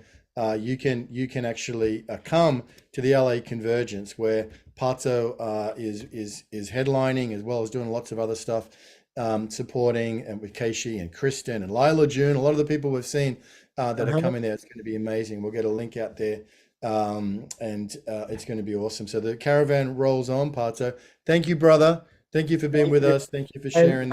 Antoinette said to send her love to everyone, and she's got a special performance prepared for the event coming up to the LA Convergence. So, you know, it's going to be an amazing, amazing experience. So thank you, Brother B. Yeah, it really is. It's going to be so exciting to be together for the first time again in 3 years. So I'm just going to grab that link, and maybe we can also share it around on the social media. Grab that link, put it in the chat here. There it is, and and there's still spaces available. The Wisdom, it's going to be amazing to be there together. Lots of us coming together. So thank you, Pato. And it's kind of perfect that we just reflected on the Caravan of Unity. What an awesome song! What an awesome video! But we came out of the Holy Land experience in February 2020, fired up to do this Caravan of Unity across the United States as a culmination of the road to 2020. And then, of course, we all know what happened. February, March 2020, the world got shut down, so we had to adjust. But it was in that period, really, that our next speakers, our next guests, our next friends who are coming to share, we really went to a new level of creativity. And what can we do during the lockdown? I do want to acknowledge, just how amazing it was, Kristen, to start with the torch. It was also the torch of compassion as well, that came forward with the lamp of unity and the torch of peace in Ethiopia 5 years ago. So let me introduce our next speakers, next amazing, brilliant, genius people that have been such an important part of this journey. John Elliott Raymer is an American entrepreneur, civic leader, inventor, and musician. He's co-founder of several technology companies, including the Compassion Games, Survival of the Kindest. And it was in the role of the Compassion Games John and Summer first came to Ethiopia 5 years ago. And John, of course, is the founder of the Sign Alliance. Summer Joy Raymer is the Global Chief Joy Officer. Yes, Global Joy Officer of Compassion Games International and co-founder of the Sign Network. Soon to be author of The Garden of Joy, a cosmic 65-day journey where joy blooms and dancing dreams fly. All Summer Joy is being and doing in her local communities and globally is for social justice, healing, separation, and peace on earth by 2030. My beloved friends, John and Summer, it's so wonderful to have you with us in the symposium as we reflect back 5 years ago. We met in Ethiopia, as many of us did, and along the journey, so much has happened since, John, the emergence of World Unity Week, which we really co-steward together with the teams coming together, that extraordinary space. It's a privilege and a joy and a delight to have you both with us in the Unity Earth Symposium. Wow. Woo. What a wave to surf these last couple hours. Just so many incredible prayers and blessings. And dear Kristen Hoffman inspired us to get the compassion torch out of our car, which hangs in the front. And as we are so holding on to the roots, the gratitude of the roots of Unity Earth and the caravan of unity, as we, all of us that are here in this room and that are catching this live stream and listening, we are all in the caravan of unity together all the time. And just so many incredible images to be after Pato and our dear sister Antoinette, and to see all those images. There is this incredible joy that is Unity Earth. And, we are family, the diversity, the amazing experiences that I can feel pulsing through this torch as we were the last time physically together in the Holy Land on Mount Megiddo, as this compassion torch floated around that circle. And in Ethiopia and all of these places. And to hear 5 years is like, wow. And yet here we are in the tail end of World Interfaith Harmony Week 2023, an incredible full moon. We're on the tail of Aquarius. Aquarian, as Dot Maber sent us a message. Just so grateful. And, so many of the images that flow through our albums in our home are with Unity Earth. Yes. I mean, you weave through the tapestry of everything that we've been up to all these years together. Even though we're in Bozeman, Montana right now, I feel like I'm right there in that bus I think of the bus, and one of my favorite memories is it was Pato and Rocky Dawoni and the incredible rabbi who was Gabrielle, and just this music started to emerge. And John had his guitar, and we're in the bus, and it was hot, and we were on our way back to Addis Ababa, and this incredible experience emerged in the bus, and everyone began to sing. Do you remember what that song was? And it just stand up. Yes, but it just kept emerging, and everyone kept contributing and standing up, and music and the sweat coming off the strings, and that is Unity Earth. And everyone's welcome. And Ben makes sure that everyone's voices are heard. Yes. And in every circle, I just feel the heat from all of you in this room, and our prayers and our actions, as Lila June so articulated in her 2-minute prayer that felt like an infinite prayer. So I'm going to pass the torch to my beloved husband. Yeah. Wow. This is a really challenging experience for me. This is my life. I'm so grateful. That video that Pato made, that's not fiction. It's real. That happens. All that stuff. This is our destiny. There's a love force that is waiting to be a powerhouse. As Dr. King said, a world house, a beloved community. We are experiencing it. I am so grateful. It's funny, Ben, when I first saw the order, I said, we're doing a prayer. Didn't want to do a prayer. Then when I realized we weren't doing a prayer, I wanted to do a prayer just to say, thank you, God. Thank you. Thank you. I think that's what you said at the Wailing Wall. That's it. That was the prayer that you brought to the Wailing Wall. And the thing about Lila and the thing about other voices here knows that prayer is not enough. We need that follow through of that love into action. And it's happening. We together are making waves. We do that for each other. We are making synergy. There are synergy projects happening right now in support of Compassion Games. The 40 Days for Dr. King is turning into the Support for Humanity Rising Summit on Ukraine and the teach-in all this month. I have so many examples of how we're actually really producing results together. I wouldn't have it any other way. I get that we need all of it, the vision, the strategy, the tactics. Operationally, we need change now. The world is at an incredible moment. Annihilation, Armageddon, these are terms being used now as we see an escalating situation where the only answer is love. Beyond the conflicting interpretations, respecting every view.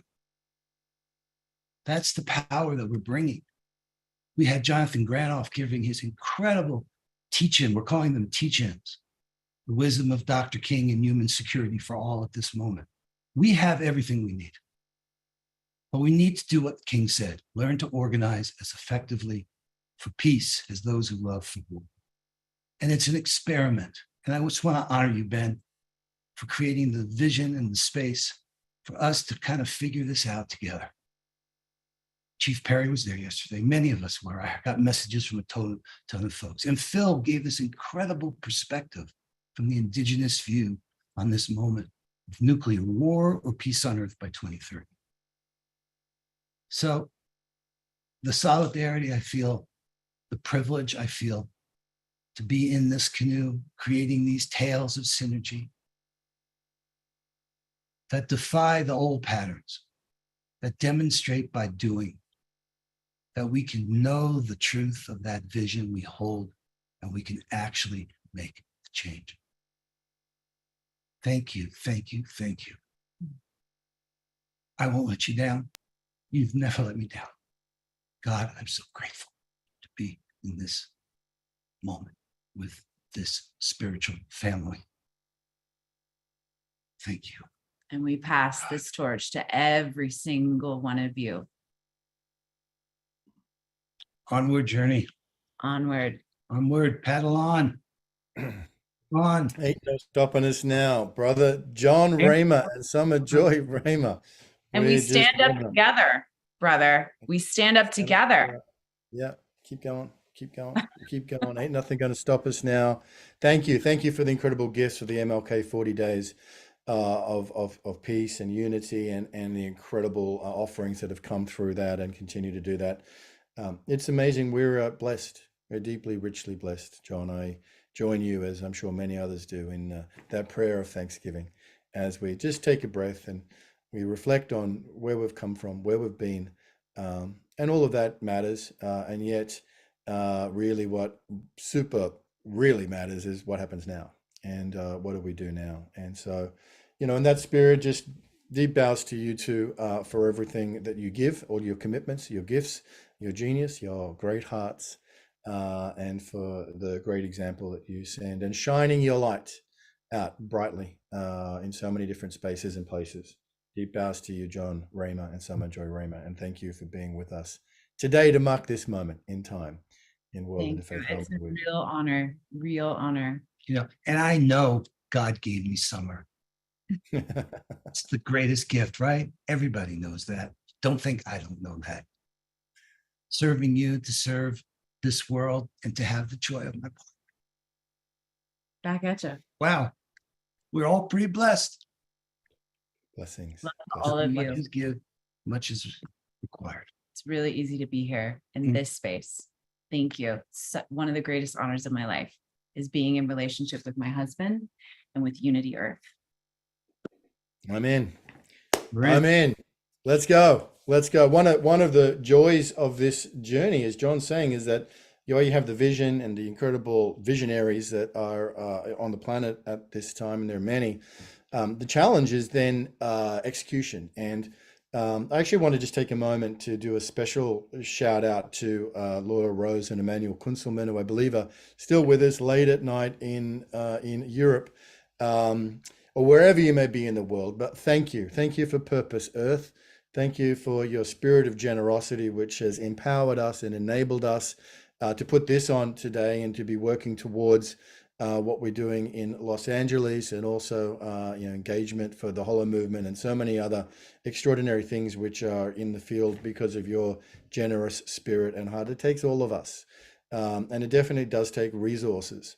It also takes people with positions that are influential, and our next speaker is one of the great diplomats that is connected. I'm so grateful across the world to be connected to people who have got real influence in the world. Ambassador Anil Trigunuyat is our next speaker, and let me share with you that Ambassador Anil is a former Indian ambassador. He doesn't have a long introduction because he's a very humble man, but he's a former Indian ambassador to Jordan. He took us to meet King Abdullah in Jordan. We were preparing for the Holy Land Living Water. Amazing global diplomat, an Indian ambassador, now a peace ambassador with Unity Earth. He's many other things beside that, I can tell you, but he stands for dialogue, diplomacy, and peace for the larger good of humanity. It's a tremendous honor to have Ambassador Anil Trigunuyat sharing with us today.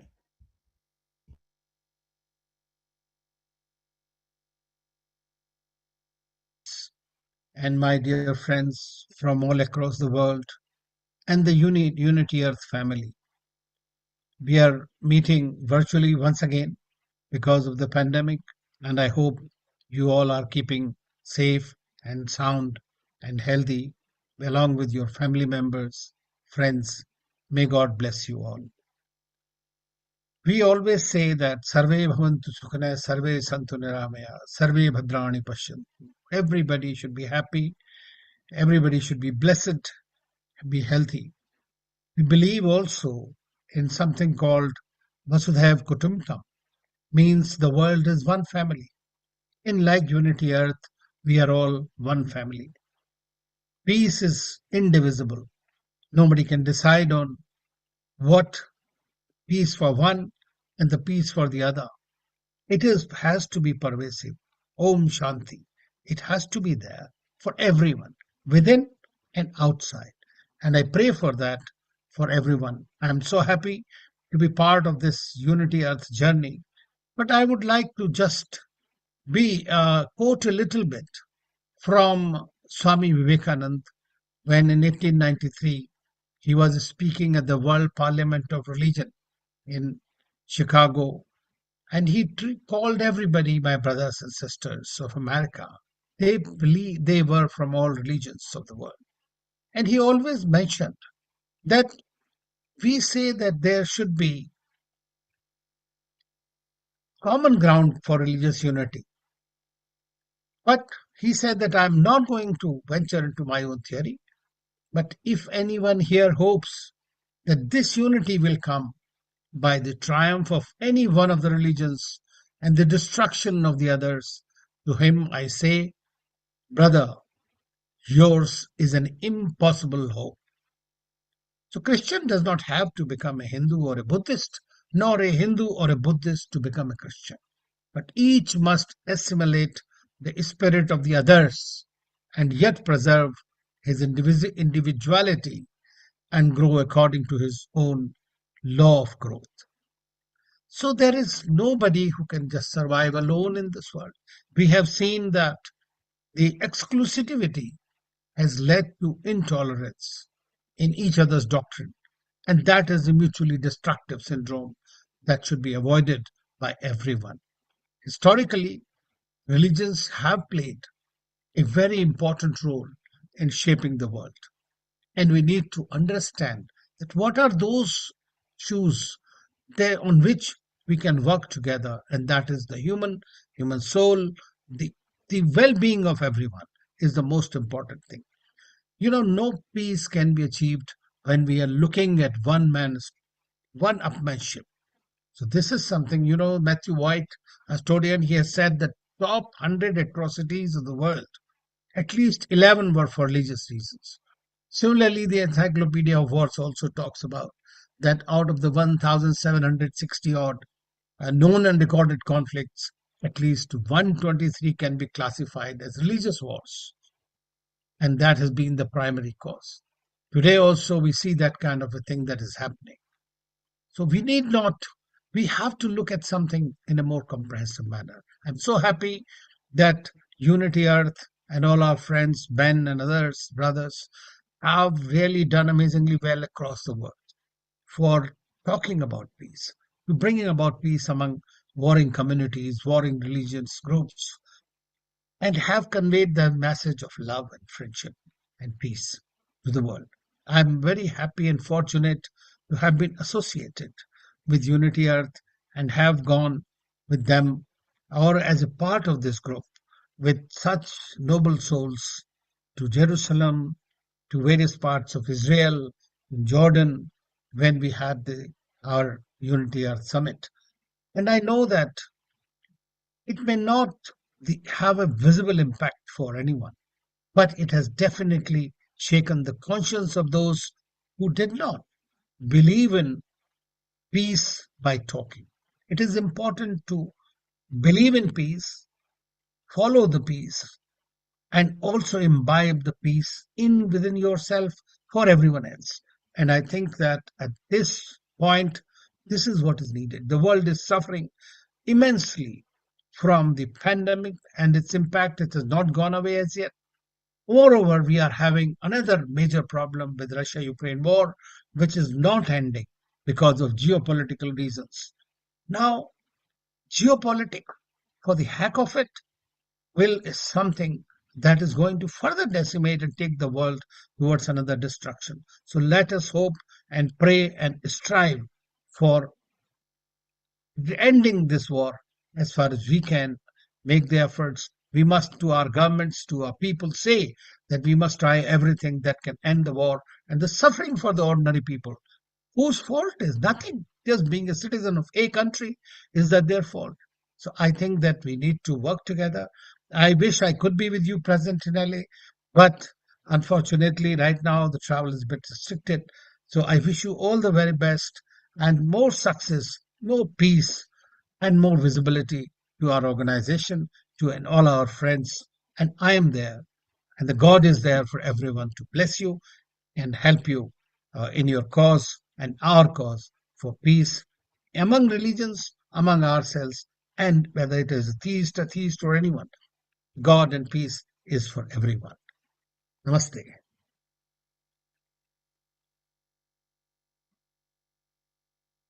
Hari Om. Hari Om. Thank you. Thank you, Ambassador Anil Trigunayat, for those wise reflections, insights, and prayers.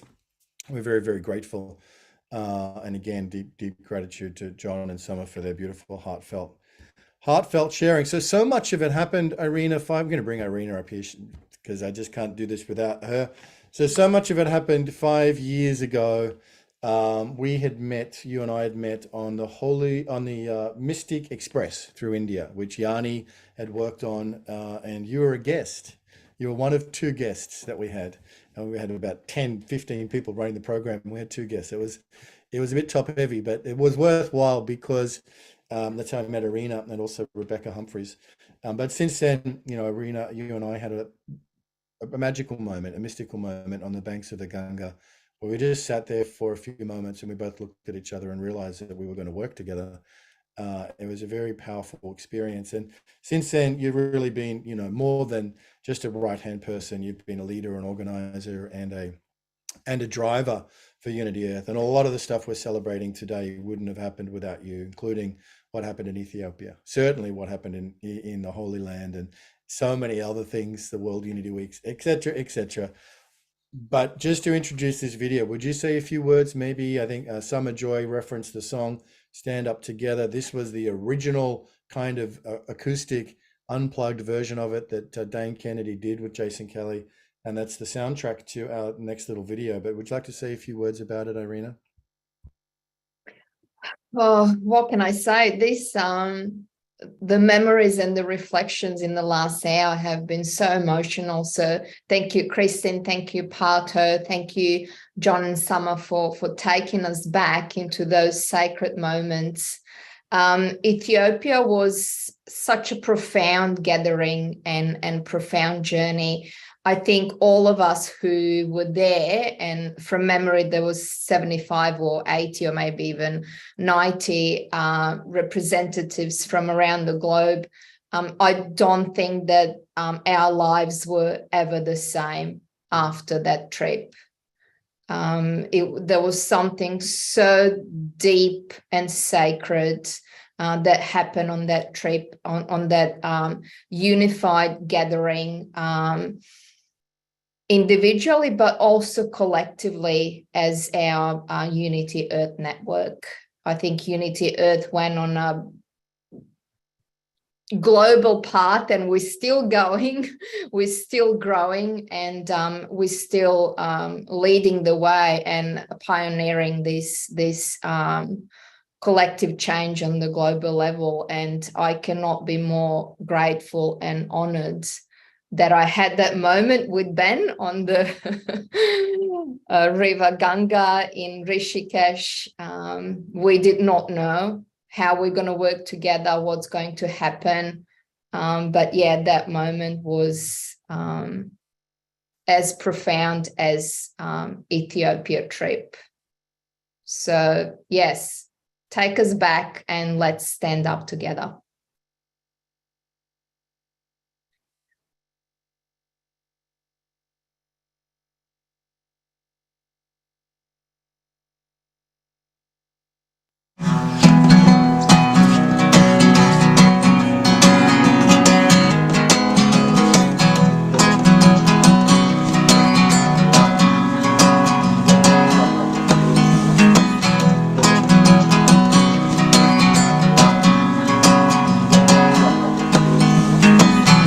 I can hear the calling, and they write to me their song.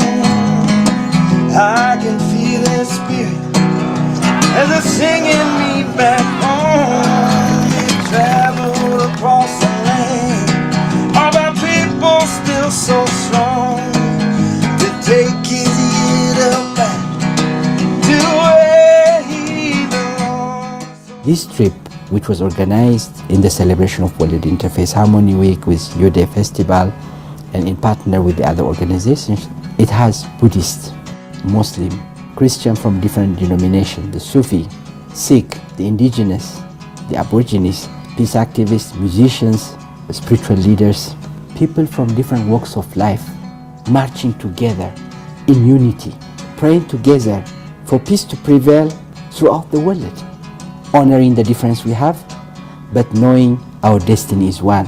So let's stand up together. Bring your totems to our fire. Let's stand up together. Bring the spirit back to life. UNITY means to me something very special because it mixes things that are very important. It mixes spirituality and art and music. And inter-spirituality or interfaith, it's like an orchestra. You have many different kinds of instruments and each instrument plays a tune.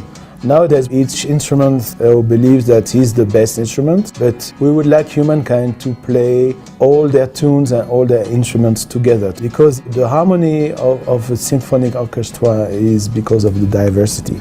And so each and every one of the spiritual tradition is welcome. And I think UNITY is a way of showing how we can play together, and out of the cacophony brings symphony. Yeah, let's stand up together. Bring your totems to our fire. Let's stand up together. Let our tribes all unite. Oh. Ethiopia is such a perfect place for UNITY. It's a mystic country with an extraordinarily rich history. It's the oldest Christian nation. You know, it's very old lines of the Jewish religion. It's a very sacred place for Islam. And it's just imbued with a deep mysticism and spirituality. We're in a beautiful hall. It's the older part of the African Union that has so much history. And we had our special honored guests, the President of Ethiopia and the Patriarch of the Ethiopian Orthodox Church. And we received their wisdom, and they saw us bringing the world to Africa in a spirit of humility, in a spirit of brotherhood, in a spirit of peace. At the African Union, we build also a bridge between policymakers, religion leaders, secular groups, and grassroots people together without leaving anyone. In other words, this was the manifestation of the Golden Rule, the manifestation of the Universal Human Rights Declarations. And those who put this together will set a good example. To me, this is truly the manifestation of the World Interfaith Harmony Week. Won't you sing with me, my sister? Won't you sing with me, my friend? Yes, sing with me, my brother. We will fight this to the end. Let's stand up together.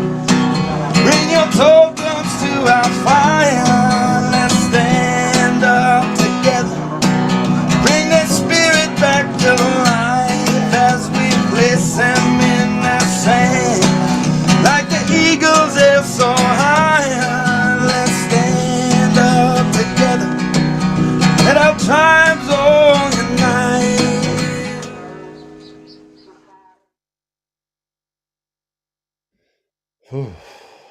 Wow, what a trip! I mean, that venue that you saw at the last slide there, where we did the Convergence of Fire ceremony. I mean, you couldn't make this stuff up. As John said, we have to remind ourselves that it's real. It was so extraordinary.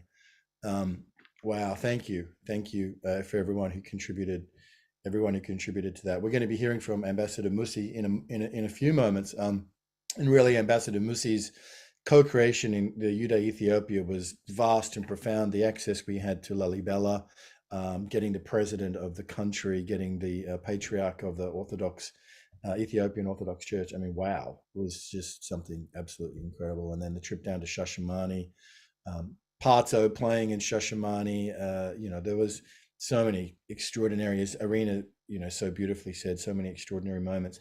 One of the artists it was a real joy to have with us is our next speaker by video, and she's also someone who's joining us in LA on March 28th as the journey continues. But this, of course, is Dr. Lila June Johnson, is an Indigenous musician, author, and community organizer of the Diné Navajo. Sorry, I can't say that very well. Chain and European lineages. The multi-genre presentation style has engaged audience across the globe towards personal, collective, and ecological healing. She's amazing. Oh my gosh, she just completed her PhD not long ago. She's an incredible hip hop artist. We're truly blessed to have been on the journey with her and to be going to the LA Convergence in a few weeks with the wonderful and amazing Lila June Johnson.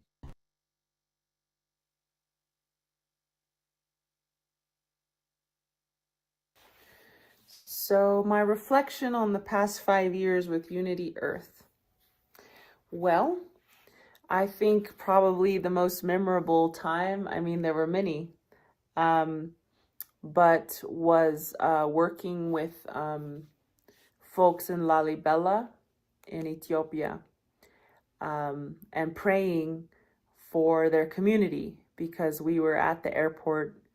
And I was frankly, I was a little concerned. You know, we're a lot of people from rich countries going into Lalibela where people are suffering.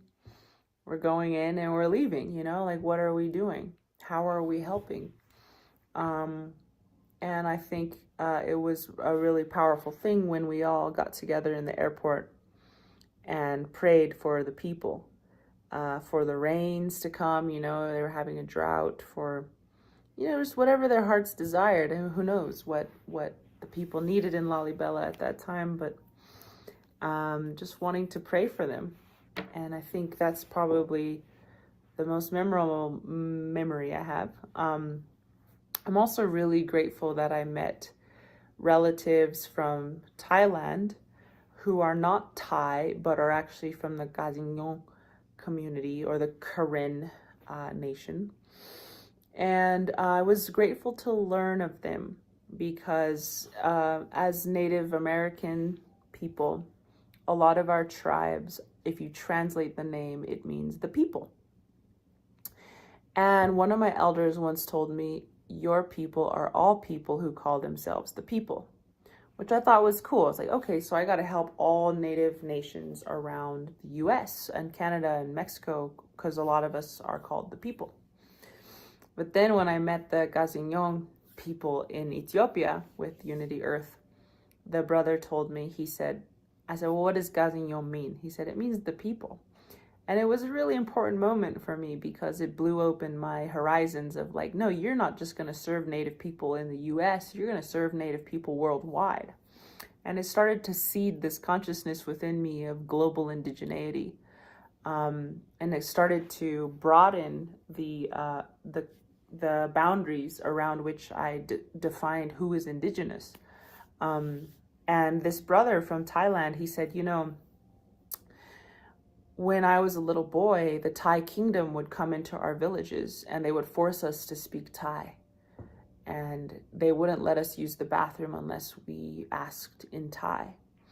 And many of the children would defecate in their pants or urinate in their pants because they couldn't speak Thai. And this was all designed to humiliate the the hill tribes of what we now call Thailand, to humiliate the language out of them and to get them, to force them to speak Thai. He also told me that the Thai government was forcefully converting his people to Buddhism in these schools, that all the kids had to become Buddhist. And as you can imagine, this was a huge wake-up call for me of like, wow, what the American government did to my people is almost like exactly to the T what the Thai government is doing to his people. And it just goes to show how universal this process of colonization is, and how it's like different contexts, but it's the same playbook. And I never would have had this understanding if I hadn't had gone to Ethiopia with the Unity Earth family and learned these things. And of course, you know, Phil Lane is there. So of course it's going to be an interesting time to have Phil Lane there to teach me, to mentor me as a Dakota elder Chickasaw elder. And that's obviously high on the favorite memories list of just being around Phil Lane Jr. and I love you, Dekshi. And just feeling his warmth and his mentorship and his kindness. So those are some of the things that really stick out to me. And I think as I learned about the Thai kingdom and what they were doing to the native nations in the surrounding forests, I actually got to include that in some of my academic writings, really digging into like, why did Siam want to destroy these native nations all around them? Why did the Thai kingdom do this? How did this happen in other places with the Japanese and the Koreans that forced them to speak Japanese? I mean, it's important for us to depersonalize our stories and see how this playbook is so cheap and it's so flimsy, and yet they keep playing these cards all around the world. We keep doing it to each other. If you're not civilized, I am. Therefore, I have a right to conquer you. And it really just universalized this civilized versus uncivilized binary that has been used time and time. It's still being used. Like, oh, you don't have an Apple Watch? You're not as good as me, And why are we defining civilization as those who have Apple Watches instead of defining civilization as those who care for those around them? And I think until we make that switch, we're screwed. I don't think we're ever going to get out of this, but I think we will get out of this very soon because we'll have no choice. We'll be forced to care for each other. We'll be forced to give up our Apple Watches. We'll be forced to redefine civilization just due to the nature of the collapse of this current civilization. So, but until we do that, I don't think we're really going to make that core switch that we need to make. So I thank Unity Earth for catalyzing a lot of these thoughts for me, and I'm sure a lot of thoughts for a lot of people. So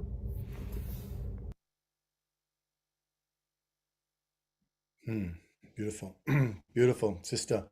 Thank you very much for those reflections and insights and sharing some of the learnings along the way, deep learnings and rich for so many of us working in an intercultural space. It's funny, the world is a big place, and yet, as Lila June said, the stories, there's only so many stories. In some senses, the themes of each story are so similar across so many different contexts. Thank you, Sister Lila June, and we're super excited to have you coming to LA for the LA Convergence. All right, our next speaker, as I mentioned earlier, is Ambassador Musi Hailu, someone who again has played an incredibly, deeply seminal role for Unity Earth over many years. Ambassador Musi is the ambassador of the United Religions Initiative to the African Union. He has an extraordinary legacy of working on peace efforts right across Africa and across the world. One of the world's great peace ambassadors. We're blessed not just to know Ambassador Musi, we're blessed to have him on the planet with us at this time. He is an angel, really, that is working in so many different contexts in so many different ways. And our hearts and compassion are with Ambassador Musi, who recently lost his dear beloved mother. So let's hear some reflections from the great Ambassador Musi.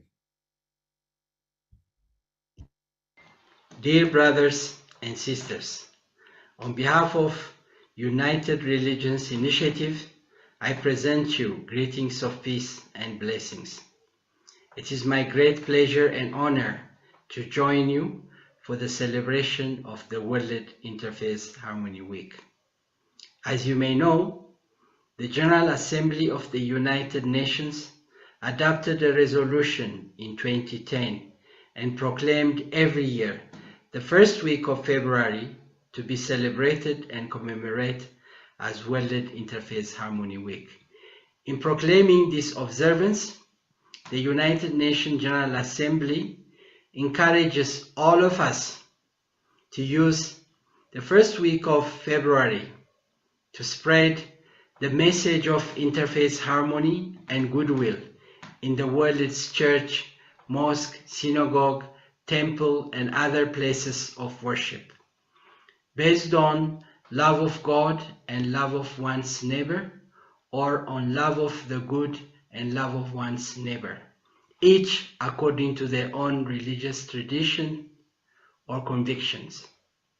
Welcoming this resolution, today we are celebrating the World Interfaith Harmony Week, as it provides a platform, 1 week in a year, where people of goodwill can show that they have not given up on striving together for a world where the dignity of all is recognized and respected. A world without hatred, hunger, prejudice, and greed.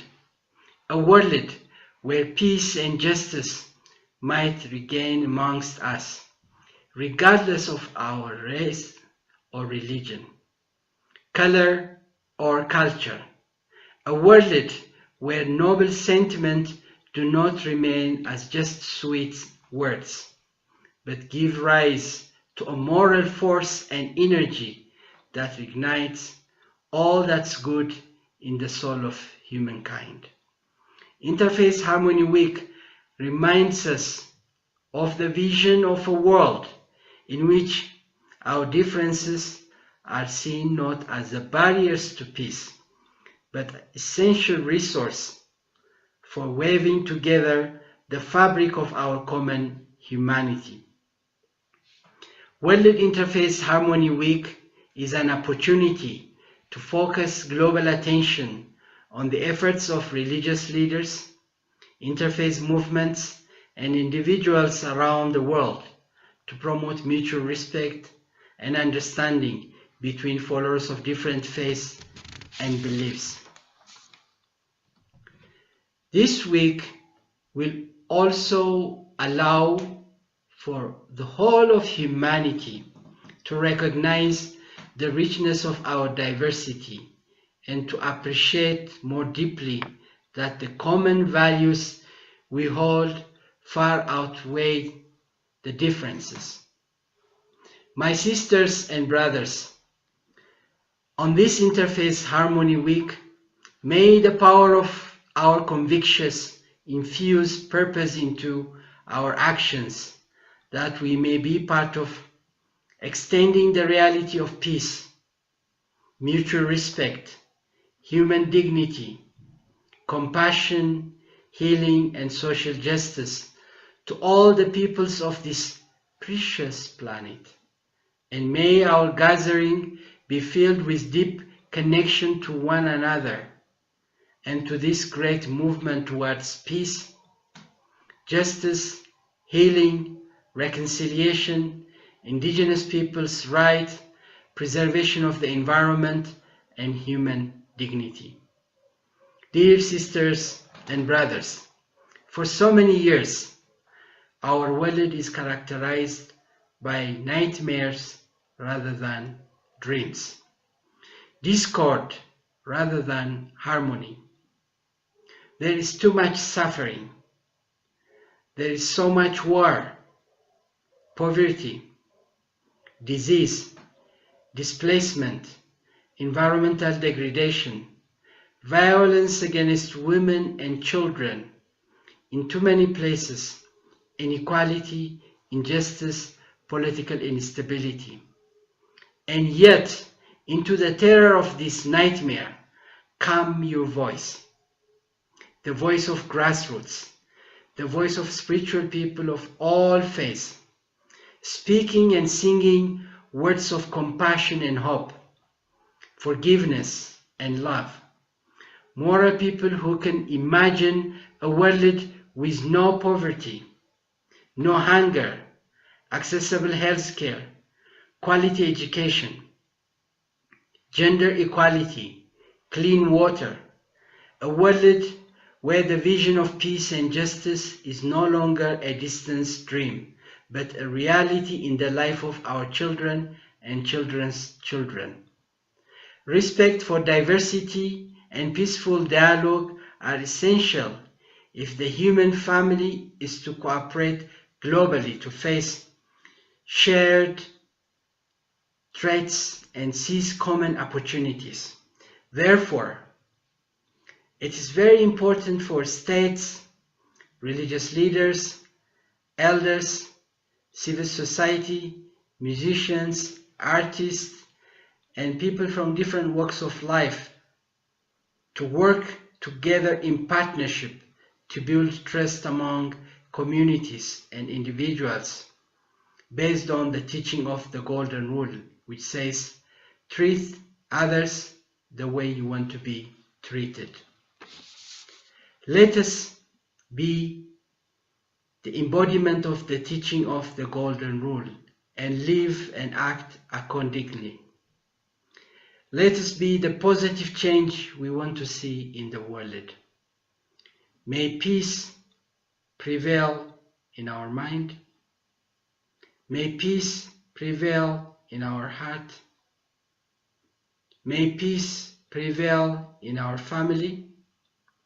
May peace prevail in our neighbors. May peace prevail in our respective countries. May peace prevail on earth.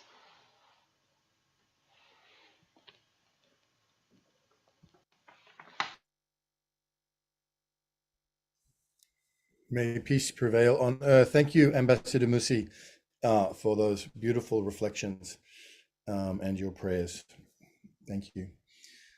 We are going to hear now from a slam poet. I'm going to do an introduction here. And this is in the spirit a little bit while we're in the symposium for the last 30 minutes today and for all of tomorrow. We're going to be looking ahead to the visions for a new earth. And after these incredible reflections and these prayers and this time of taking stock, I suppose, of the journey so far, we're going to be looking ahead to what are these intercultural, intergenerational, collective community visions for a new earth, for a healed, whole, and transformed planetary society.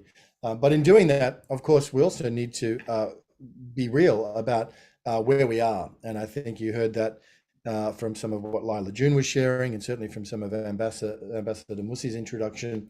And in the spirit of like acknowledging where we are, the essence of this slam poetry. So I'm going to introduce German poet Katharina Wendtley, with more than 500 performances in over 15 countries on 3 continents. Katharina Wendtley is one of the most successful slam poets in the German-speaking scene. She organizes and presents monthly international poetry slams and the biannual Art, Visuals and Poetry Film Festival in Vienna. And you can find more at KatharinaWendtley.com. I'll put that link in the chat. But let's hear from Katharina. Nimmermehr viel Zeit Menschen quer, gereiht das Gewehr, bereit gegen Wehr, verleiht Degen Speer, gar Flair jedem Herr, sein Eid immer Herr, vom Leib Seelen leer, blickt Neid schlimmer wer, bloß schweigt. Lasst uns schweigen. Ein schweigendes Inferno hat keine Geschichte je gesehen. Schweigen und nichts tun, so kann die Welt sich weiter drehen. Erst in der Stille wird Ungehörtes laut. Die gebeugte Mutter hebt nun ihr Haupt. Ihr Kopf wirkt kahl, die Haut gar fahl, blutgetränkte Bäche, die Augen, schmutzversenkte Fläche, ihr Rücken, die Lungen verstauben, sie kann sich schwer bücken, kaum Kraft in den Beinen, ihre Kinder, die weinen, ihr Wille vermodert und ihr Körper lodert. Einst hat sie herrlich geschienen, prächtig glänzte ihr Kleid, mächtig und stark ihr Leib. Gab Schutz den Schützlingen, pflegte sie wohlgenährt, wir nahmen selbstverständlich, nahmen sie aus, gar schändlich, Endlichkeit blieb ewig unbemerkt. Plastik auf Erde, Wälder zu Asche, Wolken zu Staub, im falschen Licht tickt falsche Uhr. Gewohnt Nächte stets zu vertagen, werden wir morgen begraben, worauf wir heute stolz thronen.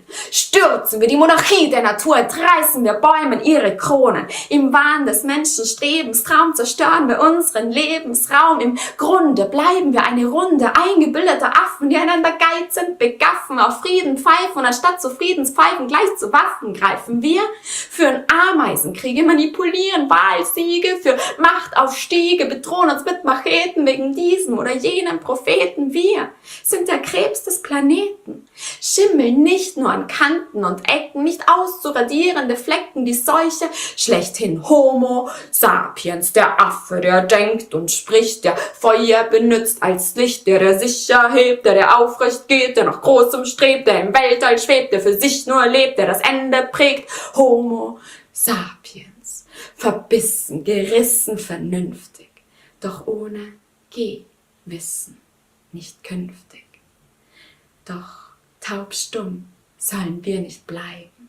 Jung sind wir, lauter als Schweigen, zahlreich und klug, mutig, die Herzen, die Natur in uns unmöglich auszumerzen.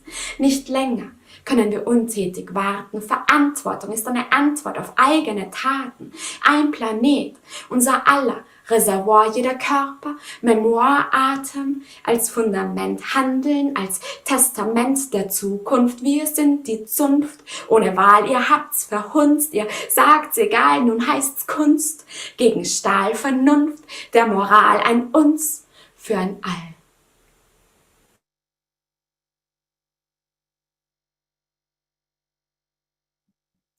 Thank you so much, Katharina, and thank you, Lawrence Singer from the Poetry Slam for Peace, who Katharina actually sent that in, dedicated that piece to the Unity Earth Symposium, and we have a number of other entries as well, which we'll be using, through this period of time.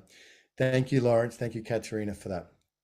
Friends, we're now going to shift gears a little bit. We're going to go from looking sort of one direction. We're going to swivel around and start to look into where we're headed and where we are going.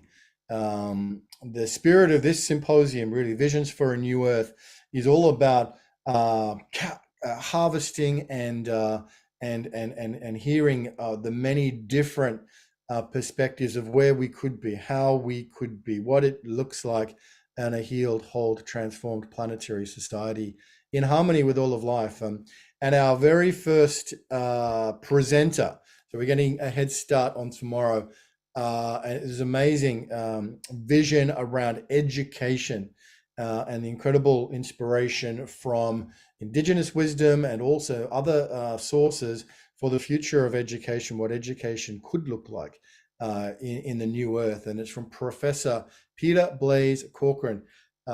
Peter Blaise Corcoran is Professor Emeritus of Environmental Studies and Environmental Education at Florida Gulf Coast University. He has served as visiting professor in sustainability and education at universities in Australia, Kenya, Malaysia, Costa Rica, the Netherlands, South Africa, and the Fiji Islands. I recently had the privilege and pleasure of having Peter Blaise as a house guest here in Melbourne. Extraordinary man. We send you all of our love, Peter, as you go through your healing journey. Also, Peter Blaise is senior advisor to Unity Earth as well. So we're very blessed to have him as part of the leadership, the large leadership team of Unity Earth. So let's hear, and I just will acknowledge there was a bit of wind in this recording, but do stay with it. This is a profound Visions for a New Earth on education by Professor Peter Blaise Corcoran.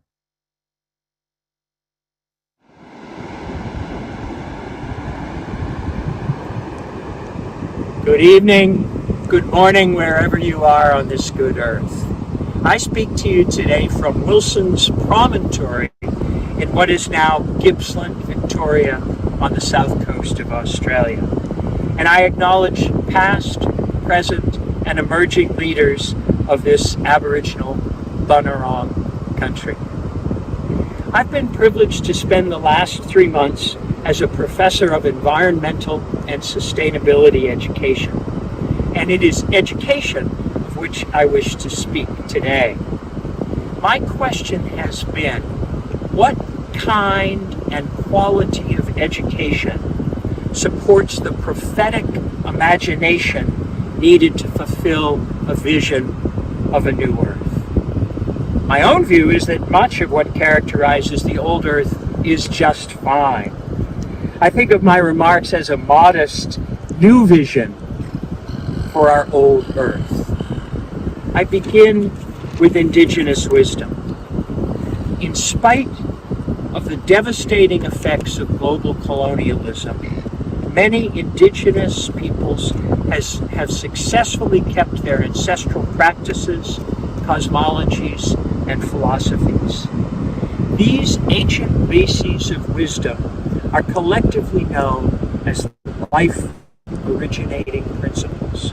Through them, we interact with the spiritual, the sacred, with the natural material, and with other cultures.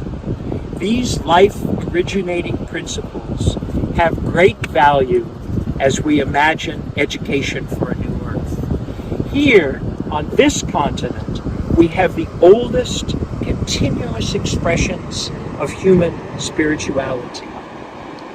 Unity Earth has as an inspiration the discovery by Mungo Man and Mungo Lady of Jimbola, Joan's husband and Ben's father. It's part of what informs Unity Earth's vision of respect for Indigenous wisdom and our tradition of listening to country. This was witnessed in our return to country of Mungo Man's remains with the support of Unity Earth in 2017. It's the work of Unity Earth to strengthen and sustain this ancient wisdom and traditional spiritual practices that preserve the sacred balance of Earth. We know a great deal about the patterns of sustainable living, of continuous spiritual ecology, of systems of adaptation through this transfer of local and traditional knowledge on this vast continent. What else can fire our prophetic imagination? A sense of place and a sense of wonder characterize effective education. The power of wonder to evoke reverence for the mystery of our being is a grounding for education for a new earth. This awe, this wonderment given to us by the beauty of earth is a critical foundation for the creative imagination and of the prophetic imagination. We need this imagination to envision a new earth of healthy natural systems that support life on earth as we have known it.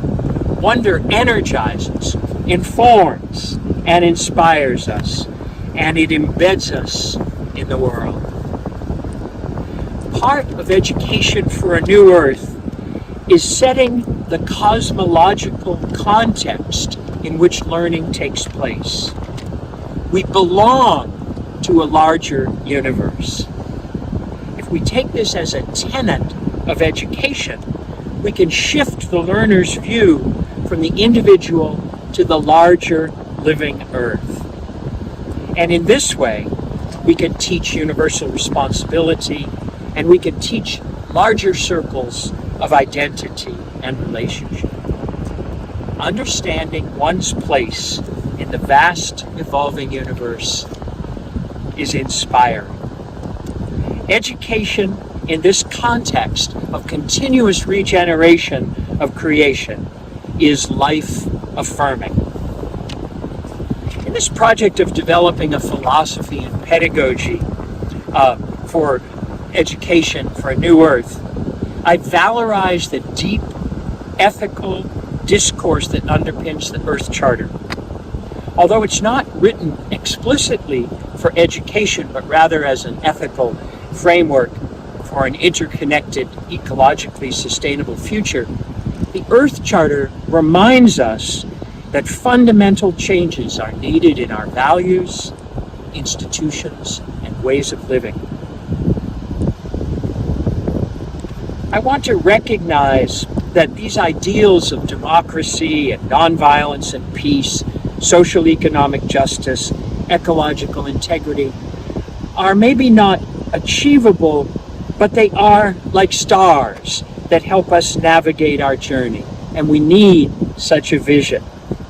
I believe world-affirming spirituality is needed to live and learn as part of a larger vision, despite the chaos and the challenges we now face. I want to recognize that education is a necessary process in moving toward conscious evolution. Democratic, transformative education is a necessary aspect of creating a new earth. If we think of sustainability and resurgence as the meta-narratives of our time, we're called upon to reimagine the institutions such that they allow for transformative learning. There's much that I could say about the state of the old earth and the anthropogenic changes that threaten all forms of life as we've known them and as they've evolved. But I will only say that the antidote to climate anxiety and despair is action. Action taking is essential to a philosophy of education based on hope. Allow me finally to speak of love. At the heart of education for the prophetic imagination, we find love. Love for Earth. And as Buddhist theologian Joanna Macy has reminded us, this love is unconditional. Our love for Earth cannot be based on her condition. We do not love our mother less because she is ill, because her systems are compromised. One of the aspects of my work in Australia at University of the Sunshine Coast is that the university has a special relationship with Gari, also known as Fraser Island. Fraser Island is a gorgeous, protected island, World Heritage Site. It's the country of the Bachelor people. It has lens lakes and virgin forests and a 100-mile beach. And with their permission, I'd like to share a love story for Earth. It's the story of the creation of Gari. Gari was a great helper in the creation of the earth, and she helped Yandinge make the seashores, the mountain ranges, the lakes, and the rivers. Princess Gari enjoyed her work very much, and she worked tirelessly to create natural beauty. And one day, Yandinge was concerned, and he said to Gari, "You'd better rest. Otherwise, you'll be too tired to continue our work. There's some rocks over there in the sea. Why don't you go and lie down and have a sleep?" So she laid down on the rocks and she had a long sleep. And when she awoke, she said to Yandinge, "I think this is the most beautiful place we have ever created. Please, Yandinge, may I stay on Earth forever?" "Oh no, Gari, I can't allow that. You are a spirit. You must be here with me." But she pleaded, and finally Yandinge agreed. "You may stay here, but you cannot stay in spirit form. I will need to change you." So he changed her into a beautiful island. So she wouldn't be lonely, he made some beautiful trees and flowers, some lakes that were specially mirrored so that she could see into the sky. He made creeks and laughing waters that would become her voice, and birds and animals to keep her company. He gave these people knowledge and laws, and he told them how to create so that their children and ancestors would always be there to keep Gari company. So she fell in love with Earth, and she is still here. So as you think about your vision for a new Earth, may your prophetic imagination be fired by Indigenous wisdom, by wonder, by earth ethics, by action taking, and by love. Thank you. Thank you. Thank you, Professor Peter Blaise Corcoran. What an extraordinary offering that is as our first vision for a new earth on education. And Peter Blaise is eminently suitable and suited and credentialed to give us such a vision for a new earth based on, and let's just look at these elements: Indigenous wisdom,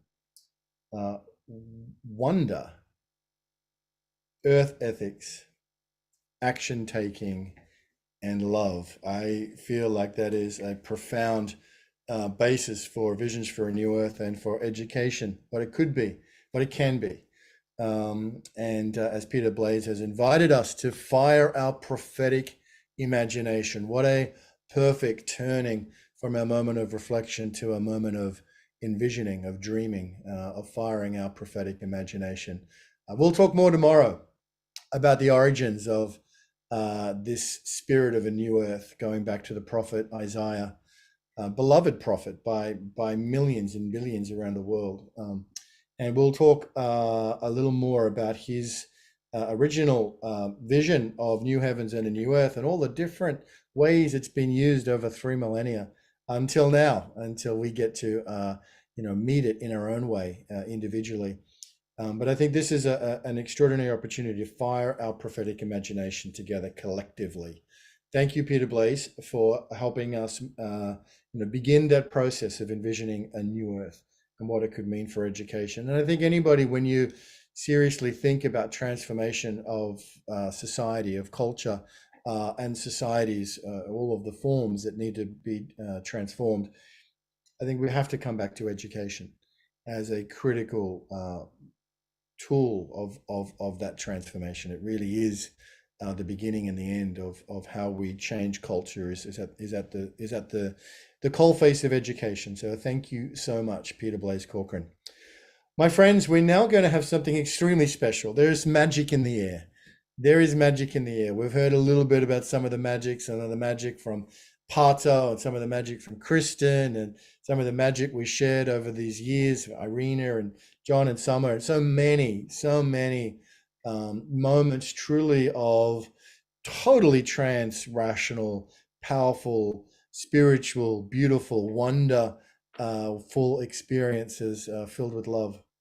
This next one is from Jan Golding, and what makes this so special, this will be our last sharing for today. We'll keep the room open for a little bit for those who may want to offer something, but this is our last official part, and then I'll make some reflections as well. But what makes this so amazing is that back in October, before we'd even announced, maybe before we'd even conceived, I'm not sure, of the Unity Earth Symposium and the theme around visions for a new earth, Jan Golding went on a process from Jerusalem, and I'll give Jan an introduction, but he went on a process of his own inner discovery and created a piece of content which he called A Vision for a New Earth. And Jan has recorded it, and we're going to listen to it today. A beautiful, imaginative, talking about firing the prophetic imagination, as Peter Blaise has invited us all to do. Let me introduce Jan. So Jan Golding, for over 20 years, Jan has been researching and engaging in the fields of conscious, personal, and cultural evolution. In 2003, he co-founded an eco-village in South Africa, where he lived and worked for 8 years. He's currently co-stewarding Together in Creation, Codes for a Healthy Earth, 7 Days of Rest, and diverse related initiatives. And yes, it was written back in October and titled A Vision for a New Earth before we'd even announced this symposium. So friends, step back and listen to this. This is a close your eyes kind of moment, and just let's experience this together, and then we'll come back for final reflections and for wrapping up. Thank you.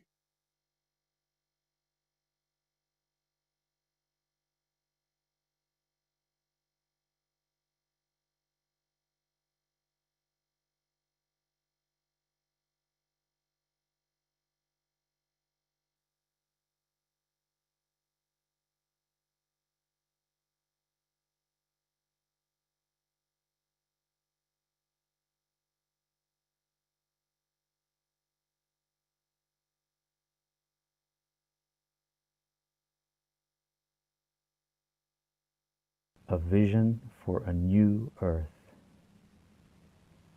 The miracle of creation is loved and celebrated by all. We have learned to live in a sacred way that reveres, protects, and nourishes all life. In conscious co-creation with nature, our biosphere thrives and diversity flourishes. All pollution, toxicity, and genetic tampering has been cleansed from the lands, waters, skies, the animals, the plants, our foods, our bodies, and our minds.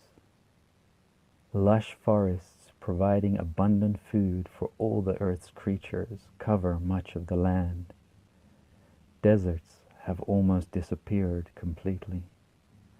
Most animal and insect populations are now restored to pre-colonial times. All rivers and streams are drinkable and run crystal clear, brimming with fish. The soil is rich, fertile, and teeming with life. The air is pristine and fragrant from vast meadows of wild flowers. The weather is rarely extreme, and seasonal cycles have returned to their natural balance. Since the Great Unification, all artificial boundaries and borders have steadily faded away, reflecting our one immensely diverse and undivided human family.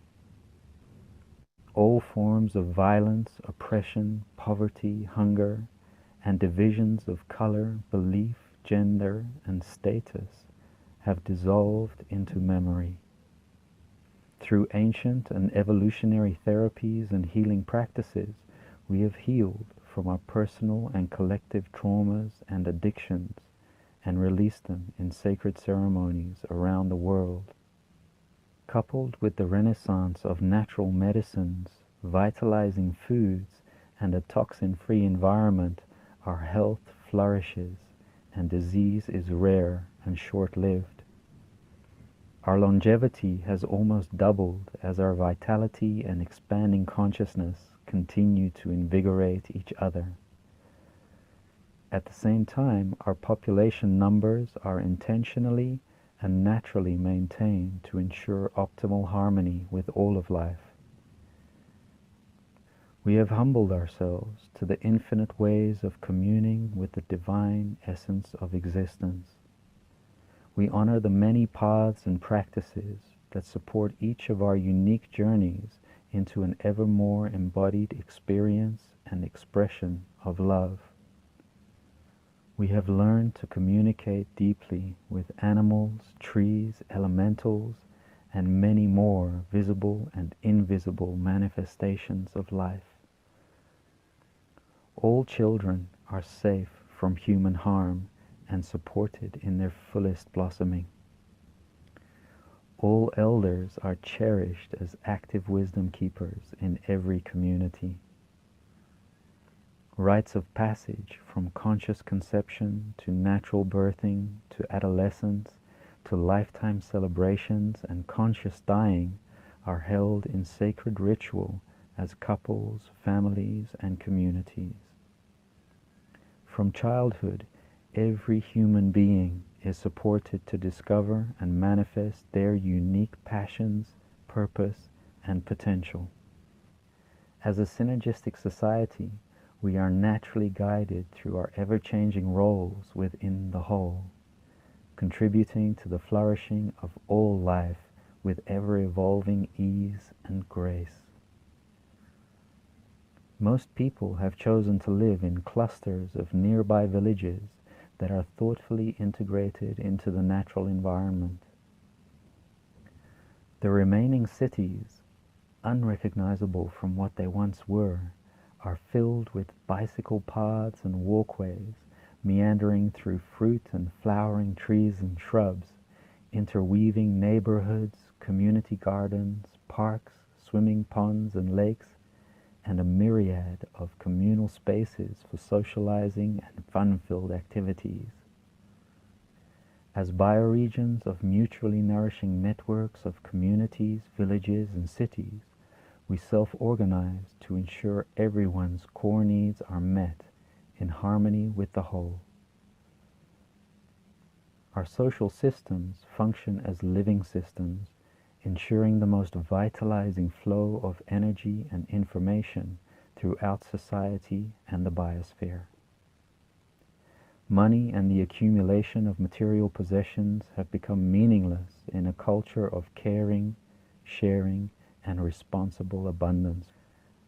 Learning, recreation, and work have become inseparable, with ample time for relaxation, play, celebration, and building meaningful relationships with the entire community of life. We playfully perfect the art of elegant simplicity, producing and consuming only that which is essential for our fullest thriving. All our clothing, cosmetics, cleaning products, and material goods are entirely natural and biodegradable. Technology and manufacturing responsibly provide for all our communications, travel, tools, physical comforts, and conveniences in non-invasive ways that are aligned with our natural states of being. Arts and culture flourish to unfathomable realms of awe-inspiring creativity. Ancient and traditional arts and artisanship are revived and blended with evolving innovation, aspirations, and needs. Local, bioregional, and inter-bioregional festivals on the solstices and equinoxes are particular highlights of the year. They are filled with music, dance, theater, storytelling, laughter, joy, connection, sharing, and meaningful exchanges, from seeds and crafts to skills and solutions to spontaneous delights of all kinds. Here and now, peace, unity, and love reign supreme, and the miracle of creation is celebrated by all. And so our children's children and countless generations to come will grow and live happy and free in a vibrant, natural, harmonious, abundant, and kind world. And as they grow, they will begin to comprehend the profound significance of our astonishing global unification and collaboration to rise together as one humanity for the healing and thriving of all life. And so it is.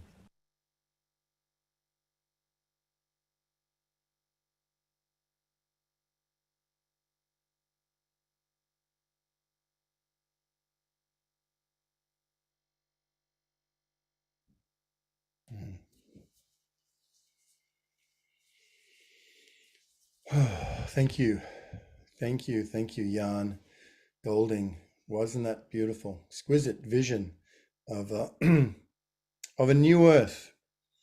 And we're going to be hearing a whole series of incredible complementary visions for a new earth as we go into tomorrow's session.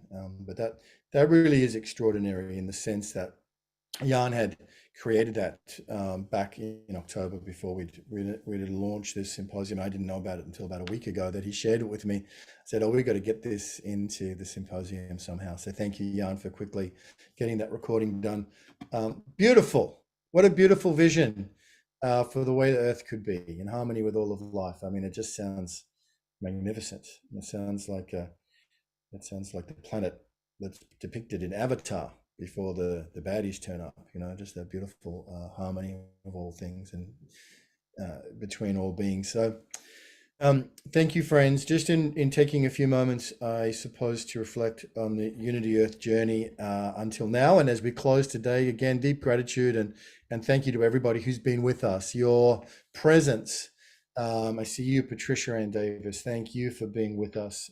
Your profound wisdom and teaching has had a huge impact on so many of us. Thank you to Andrew and Connie for last week's pre-symposium event. And to everybody who is here, your presence makes this what it is. Without you, there is no symposium. So I know some of you, Juliet, I think you're in Ireland, where it must be like like the witching hour over there, or certainly 2 a.m. or something. But thank you for being with us. Thank you, Dr. Merchant. I know you're up very early in India, and everyone who's here with us, seen and unseen, and everyone who's contributed so much to this journey. Olivia Hansen has played such a key role of supporting Unity Earth over these last years, and there are so many, too many to name everybody. But let me just say that we are on a mission, as it says in Pato's song, and we're all collectively on a mission. I think everybody here feels that one way or another. Maybe you've known it your whole life. Maybe it's a recent realization that you are here for a purpose, that we are here for a purpose, that our lives are no accident, that we are here in a way sent, and that we are coming together as a community, as a global, grassroots, beloved community to do something beyond which really, and for perhaps which we can't even truly name what it is that we're here to do, but the sense of purpose that drives us towards justice, towards unity, towards peace, towards protection of Mother Earth and all of life is something undeniable. And that is a journey that has been ignited in our hearts at some point along our lives. And those of us who have found each other in this space of Unity Earth, and we acknowledge that there are many, many, many such organizations and communities and initiatives and platforms, each with their own various qualities and their own unique attributes. We are one of many, that there are not just a few hundred of us. There are not just a few thousand of us. There are not even just a few million of us, but that we are numberless and countless. And people may come at it through the mind or the intellect or the solutions driven. They may come through the heart and the faith-based. They may come through the love of the natural world or love of children or 10,000 other portals into this great infinite tent that we inhabit together on our planetary home. But however you find our way in, the larger truth is that we are here and we are in it together. And we have built and we have been blessed by profound and deep bonds of trust and shared experience and love along the way. Like any family, sometimes there are moments of tension and sometimes there are moments that need to be ironed out and sorted out, and different perspectives in a big field like this. Invariably, at times we're going to be holding some tension between space. That's okay. That's part of the deal. And what is important is that we stay the journey, and that we keep listening, we keep showing up, and we keep going, and we keep moving. When we have a unified collective vision that we are moving in a direction together in, nothing will stop us. No shortage of resources, no shortage of numbers, nothing can stop us. Like Antoinette's song says, nothing can stop us now. So in my reflections today, it's really just one of deep gratitude. There are moments today where there was a tear or two as we were reflecting on the journey that has brought us to this moment, and just deep love, deep gratitude, and profound sense of wonder. If you look at the leaders that have come and are coming together, and we note the perspective that many more are out there waiting, younger, in different communities, different cultures, different skills, different passions. We're all waiting to come together as part of a larger whole of orchestrated action, of coordinated, cohesive, orchestrated action. And this is the moment that we are in right now. As we swivel, as we pivot from reflection and into dreaming, the dreaming is not a dream alone. The very act of dreaming is a creative act. You could even say it's a subversive act. But dreaming is the setting the scene for then what may follow, the actions, the solutions, the how, the pathways, the interactions, the resources, the organizations, the funding. All of that follows the clear vision like the cart follows the ox.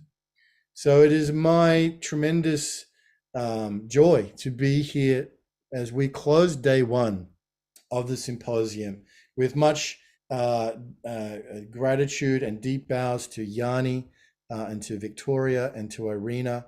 We'll bring you up here for all the love and the effort and the care and the communication and the diligence and the professionalism that has gone into making today what it is. Thank you to each and every one of you, and thank you to everybody who has been here.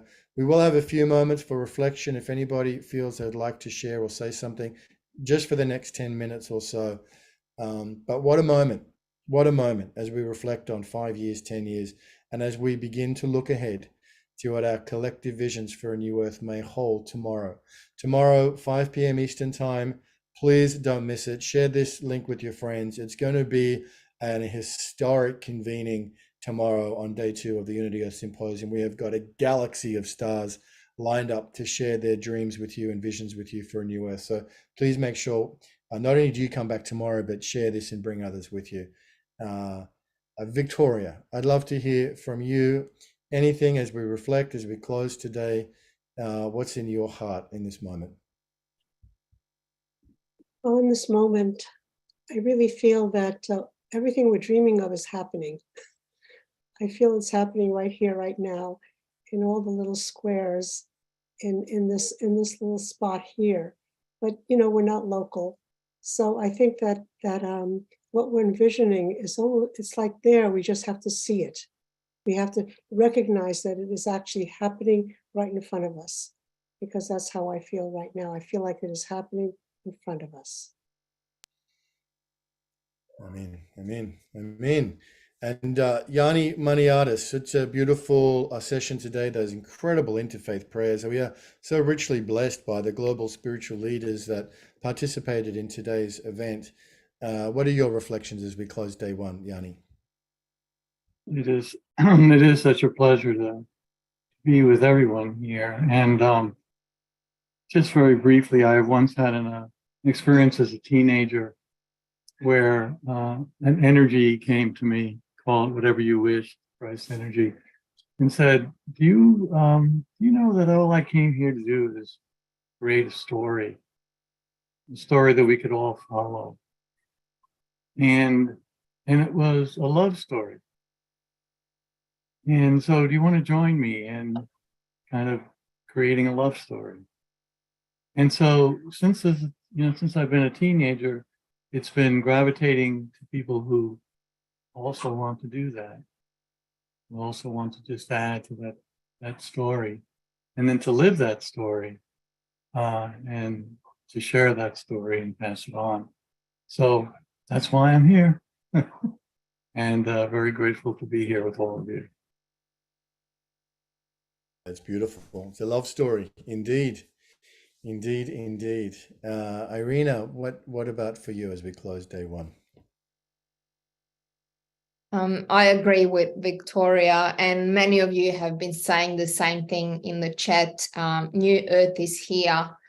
It's been here. We've seen by going down the memory lane, revisiting some of our gatherings, our trips, our events, even online. This is it. We are New Earth. We are unified through our hearts.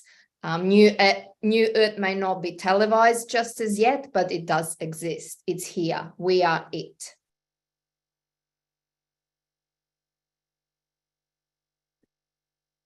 Declared. Well, my friends, we've had a rich and beautiful day 1 of the symposium. I think we will close in a few moments because we want to come back fresh and energized for day 2, which is going to be something spectacular. But I do want to just open it up in case there's anyone who has a burning desire to say something. If you feel like you have a burning desire to say something, now is your time. Anybody would like to, I know we'll just change the settings so anybody can unmute themselves. Would anybody like to offer anything as we close today? Susan Slight, go ahead. Hello. Susan. I am giving an offering. Well, this was amazing. It felt like 100 years of deep immersion into love. So thank you, all of you. And I'm sitting at the spot that I call Otter Creek Landing. I live on Camp Hickory Creek. I saw some spirit otters here about 2 months ago, and they told me it's okay, we've arrived, everything is okay.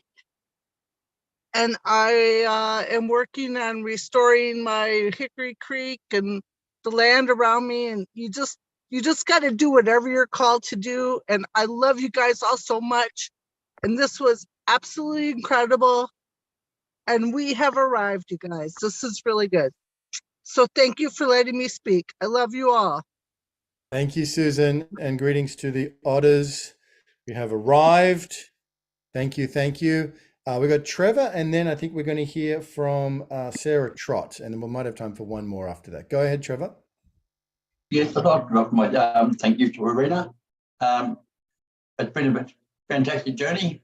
Also, I sort of, the gentleman there that was down in Wilson's Promontory, I remember those rocks very, very well, and that then I seem to have a connection to that spot and that there, because I've been there quite a few times, and that there I did the walk from that's Tidal River, from there right up to the end of the lighthouse. Thank you all for coming once again, and I'll see you all tomorrow.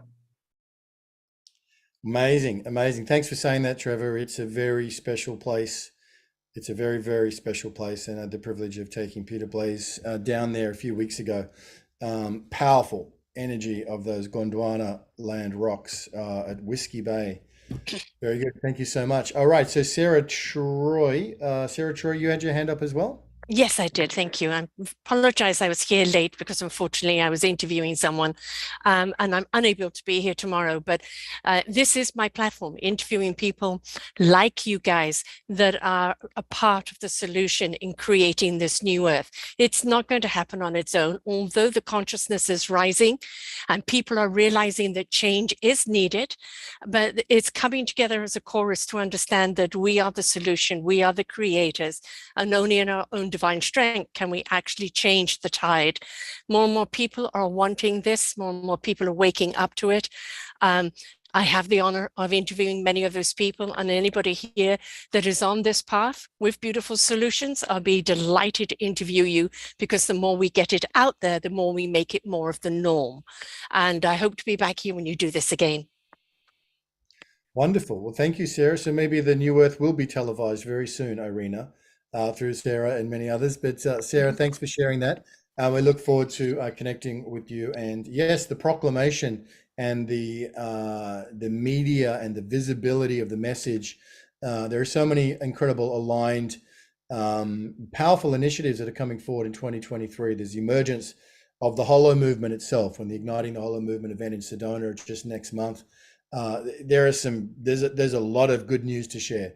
So the more outlets, the more platforms, the more portals which we can sing that song and shout from those mountaintops, the better. So thank you, Sarah, for offering that. Patricia Ann Davis, you were a part of my immersion into the Hollow Movement in writing a chapter for the Hollow Movement. Interviewing you was one of the privileges of that experience, and I learned so much and realized how little I knew.